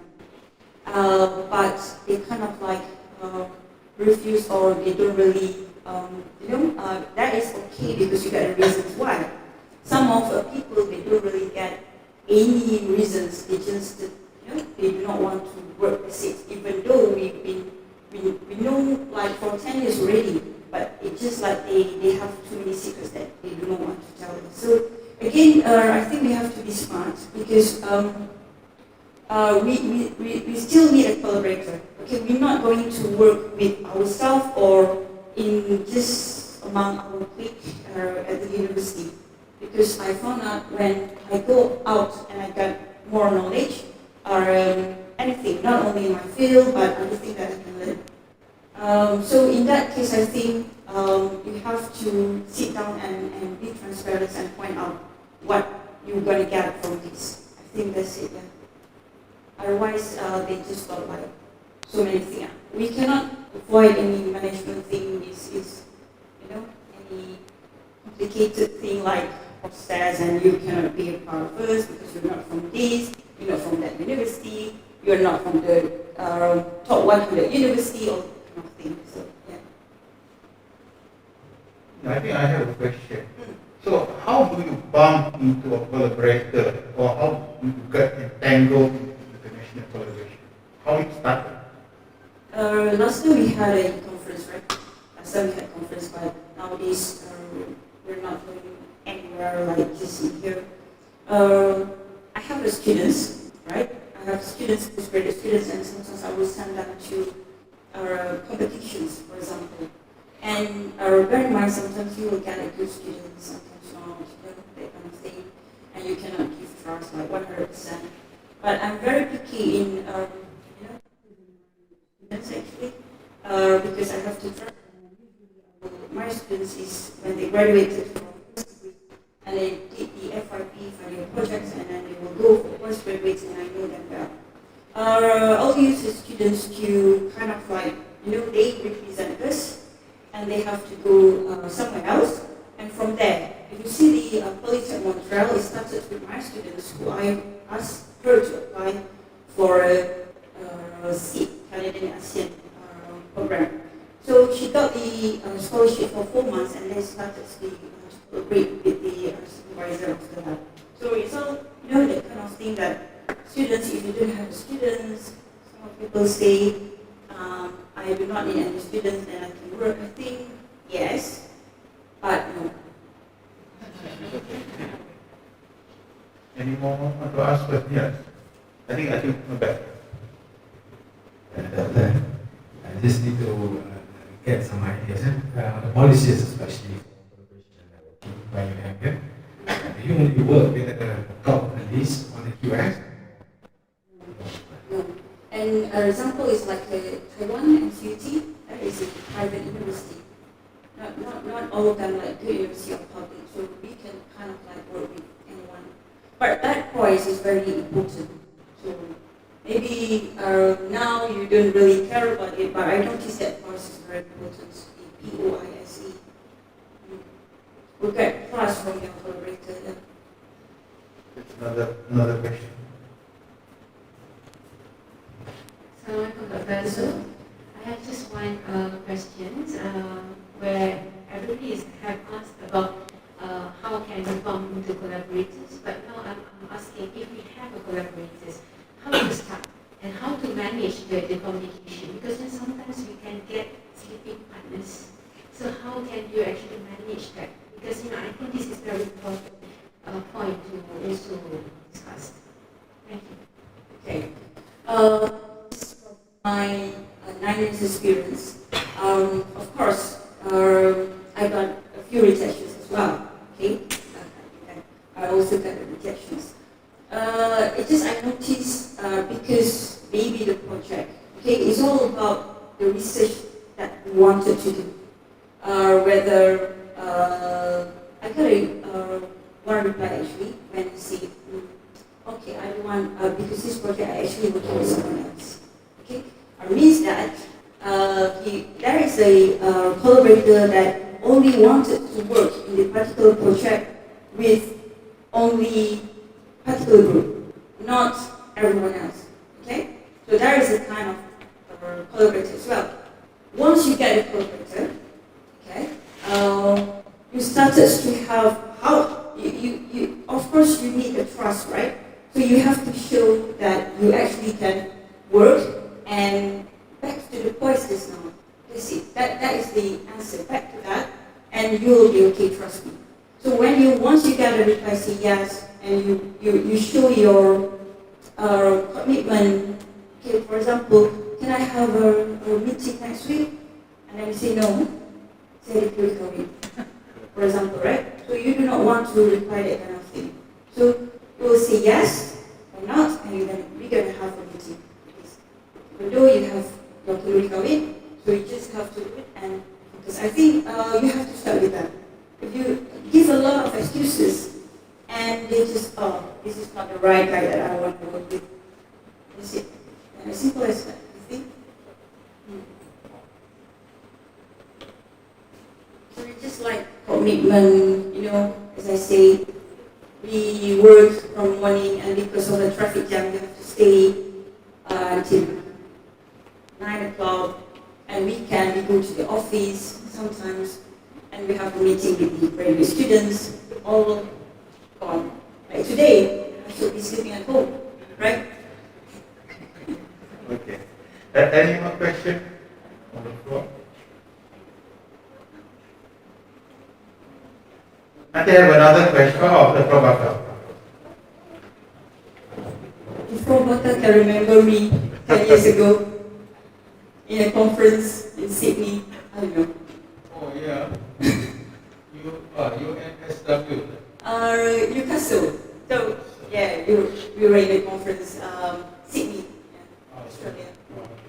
Yeah, good to see you again. Dr. Azul, I noticed that one of the research that you did at Santa Barbara with the Nobel laureate, the title seems to be,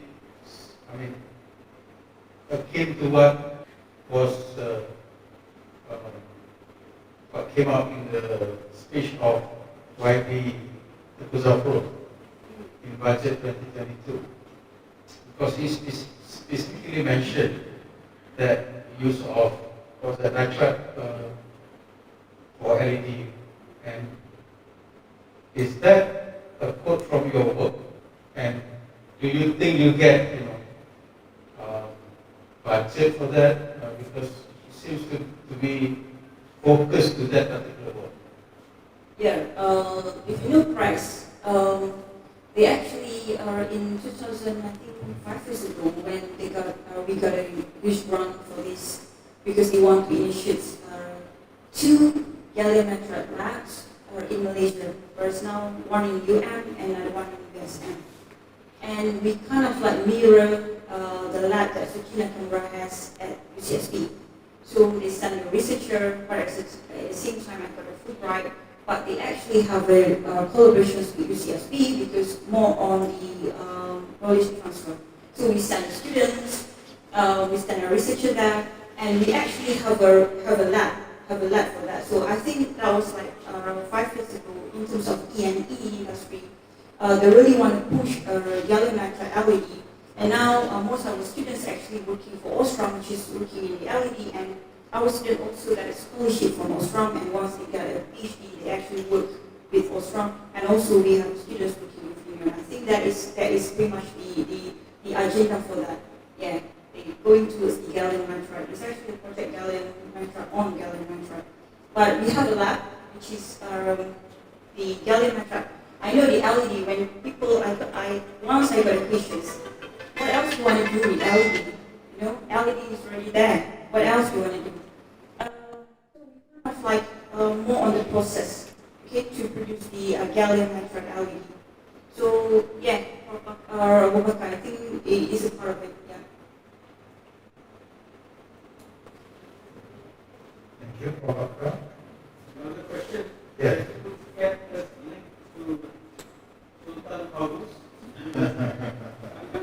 Of course. Who's going from Ezra? Sultan Qaboos, Oman. Yeah. I have a collaboration because we have students together, but again, I'm lucky the students, instead of registering at SQU, he decided to register as a master student at UM. But very interesting because we only met via Google Meet, but he's about to submit his thesis. So it means that most of the work being done at SQU by discussions or some of the sample being sent to UM, and he got a full supervision from me.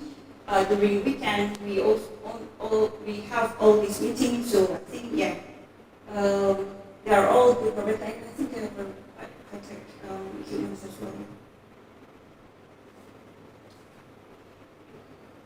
Okay, I have another question. How does the university support you? I mean, you know, you got this offer, how do you? The university, my university, yeah? Yes. You have? Okay. Grants, of course, we have internal grants, but again, that is very competitive. I'm not saying if you apply, you'll get it. No, it's very, very competitive. Firstly, of course, you need to show that you can do things, right? Yes. And then the university have a fully support on you, because you know the university also want to be a best university, and they also have money allocation from them. But now they want to see the impact. Okay, not all the publications. They wanted to see the impact. Okay, and I got to know during the interview as well for the promotions, they will ask impact. And the SMPT, KPIs, KPI, maths, they apply for promotions. But at the end, the questions will be, what is the impact that you've done? Or how much have you generated, for example. So the university have so many trainings on research. And then we have leave, right? Like we have research leave, so many leave that we can take if we want to go somewhere. But again, the university encouraged us to apply for a fellowship as well at the same time. You don't have money for traveling. You have to have your own money where you have to apply for a research grant or fellowship. You see, but in terms of course, we got a good training from them. Because one thing is, I noticed this consortium, it's a consortium of UTP or maybe with Melbourne. How does it work actually? You know? Because of course that one is the university arrangement, right? And then you apply for that arrangement, or? No. In terms of research, if you're talking about how they allow us to do a good research, or how they actually encourage us to do research, right? So they have the grants that they just offer to us, the grants, and also the leave that they say, okay, you can go during this semester, all that. And again, they have so many MOU, MOA, and sometimes at the faculty level that they will introduce the international collaborator with us. Kind of like ask people from the certain university, and we will meet with each of them, and we kind of like match with each of them. And from there also, and some of the country where they have grants that they have to use, and they need collaborators from outside. And I think that also one of the university efforts to improve the collaboration to the research. If they have, maybe they don't give fully funding to us, but they give us support, and also the efforts to call all the collaborators from outside to come to UM, for example, and just to match whatever field that we have, and they just match. And once we met them during the meeting, and then we continue all the. That is one of the efforts that you keep an eye on. So the MOU is not it's multi-party. Sometimes it's multi-party MOU. So it's a consortium, right? Yeah, MOU. Yeah. Not just between two universities, but maybe multi-party. No. So if you once that's why one more is MOU as well, and then MOA, right? Some of the university they do not want to work with us because they say we don't have MOU. Some of them, right? So kind of like the effort that you have done is they will let us know, and then they that now we have Erasmus, right? Yeah. So also they encourage us to apply any opportunity. They just encourage us. Yeah. So I think UM is good in terms, because if you see. My achievement, I think, I don't know, maybe you better than me within the 9 years. But I'll say that UM was very supportive. Yeah, very supportive to us actually. And just a matter of whether you want to work or not. That's it. Any more questions from the floor? Yes. Yes. When you join UM, you have kind of mentor. When you join UM, you have kind of mentor. You just chart your path by your own self. Thank you. When you graduated from other university, that is the challenge, right? And you do not want to be too ambitious, like whatever that you've done overseas, and you can. This is Malaysia, that is Australia, it's totally different, right? So when you come back and you try, you don't have that equipment, and then you started to kind of like come up with because I remember when I joined MBA, 25K, that is without students, and I was lucky because suddenly there are students that are scholarships and wanted to do PhD, and I used that money to do the research. So I think I kind of like doing things or whatever facilities that I have in the lab, you know. So also people might ask, we just came back and nobody helped us. We go to the lab and we've been kicked out from the lab, for example. So I think back to the boys again. That's it. Yeah. So I was lucky. I have no problems doing my research at UM, at the Department of Physics. University manager is very supportive, and I believe, and if you put more effort and your patience, I think everything will be easy.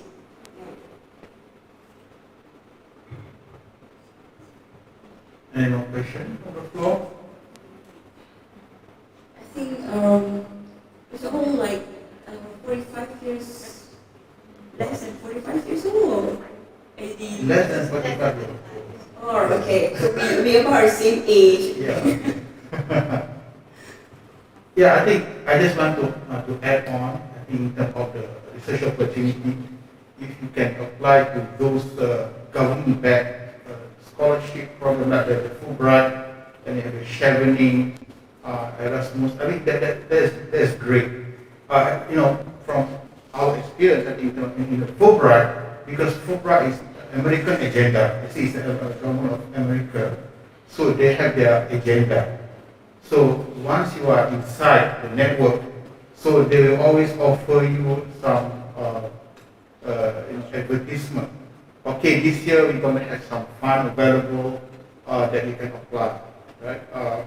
So you can always apply. And then they say, for example, so next year we're going to have ASEAN grant that you must collaborate with fellow Fulbrighters of 3 countries. So I get a message. Because I am part of the alumni. So we always get a message. I'm not sure about others, like Chevening or Erasmus. Do they have that?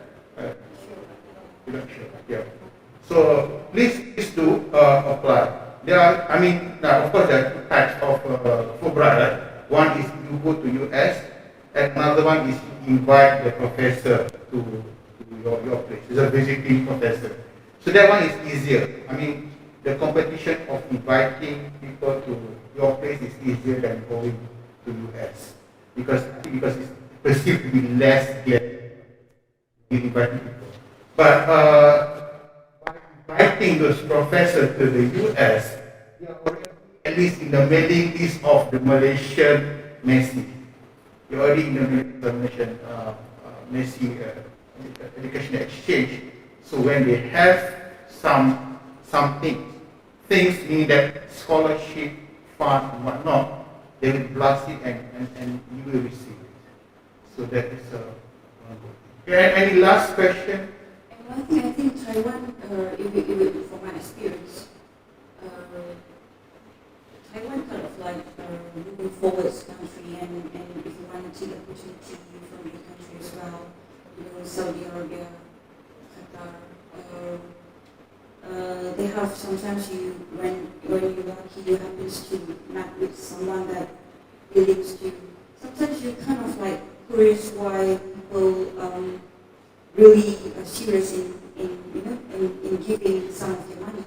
but you know that there must be something, right? So if something is, from my experience, is you have to work. That's it. Okay, you just not take something from someone and you don't show that you're worth to be a part of them. So I think that is the only chief and secret. If in terms of research grant and medical record, because it's very difficult. I know it's very difficult to get a research grant nowadays, right? I've been experienced myself. It's very, very difficult. Internal, and we've been advised, and it's a part of our KPI. You can see to have international grant in kind from industry, all kind of thing. Otherwise, you don't have points to meet. You know how a few thousand points that you have to meet in order for you to get that marks, right? So yeah, I think that also to solve that bureaucracy issue just now, right? Because when you do it like from university, that they have this paperwork that they have to do, but it's organized by American embassy or something, as government, then that can alleviate the problem. Another one, because the organizer also asked me to share my experience as I'm here, okay? Because I'm also very active in IEEE, so I was the past chair of Computer Society, and then afterwards I'm the DVP, the Distinguished Visiting Professional for the ASEAN region, the region 10. So I travel all over the world by invitation. So the society invite me to give talk, I give talk. Okay. So I think that's the easiest way to do collaboration. Some university, they have the so-called skimming. When there is an election, so they send the busloads of voters. Okay, they send a basket of voters so that the staff of the lecturer can be elected as a president or because why? Once you are the president of the society, for example, my society, the Computer Society, I have around 250,000 ringgit in the bank, and I have connection with US. So I'm. Is that your bank? Yeah. Your bank? I'm the signer. It's not my, but I'm the signer. I'm the signer. So and then I have access to US the HQ. And lots of resources. And of course, this IEEE also offers so many small grants. But from my experience, in India, that small grant is very big to them. Small grant meaning that $500, $1,000. $1,000 for India, maybe you can cover the college education of 2 years. So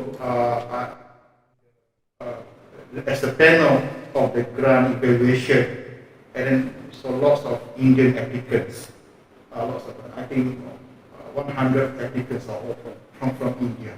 It's because if you got 1,000 USD, they say, wow, already, because 1,000 can cover the college costs. Talking about India, I think India also have their international grants where you have to work with a researcher in India, and you can be in the team. So now also it's very difficult for us if you want to work individual, you can't really work with yourself, and the opportunity that you have is very, very small. You have to form a group. So you can start there by the society. I mean, if you are active in society, your association, then that's also one way to get networking. Right now, I can think I can easily connect with people all over the world, such that your time, resources, and your limitation. That's all. Anyone want to say something? Maybe you want to, wrap up? Okay. Is we done, right? We done, yeah. Okay. I thank you very much to RNC, UiTM for inviting me today for this very, I just can share. If I want to tell you, this is my very first experience to tell others. I've been given by him today. So this is my very first time to tell what I've done in 9 years, and usually I just keep that myself. So thank you very much for inviting me again, and I wish we as academic staff at the university will play our role in terms of giving impact to the society and also the nations, like just not doing research something that shop sendiri and then nobody will get out of that. So yeah, so thank you very much. Thank you very much.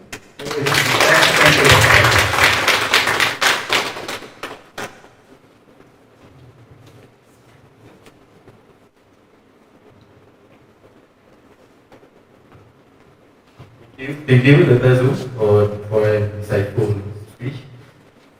So I would like to invite Dr. Waka to give a small token of appreciation for MC.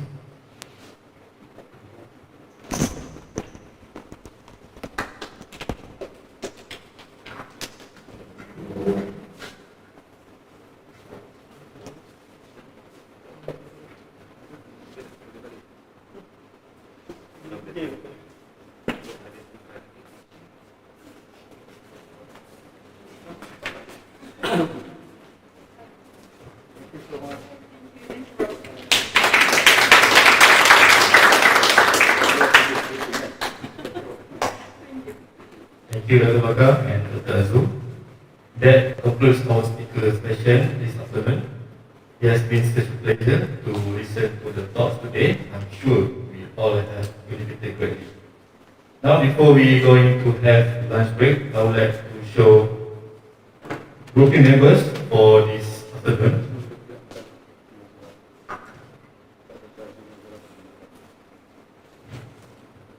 Okay, maybe Pro Azra dengan Dr. Azul boleh pergi lunch break.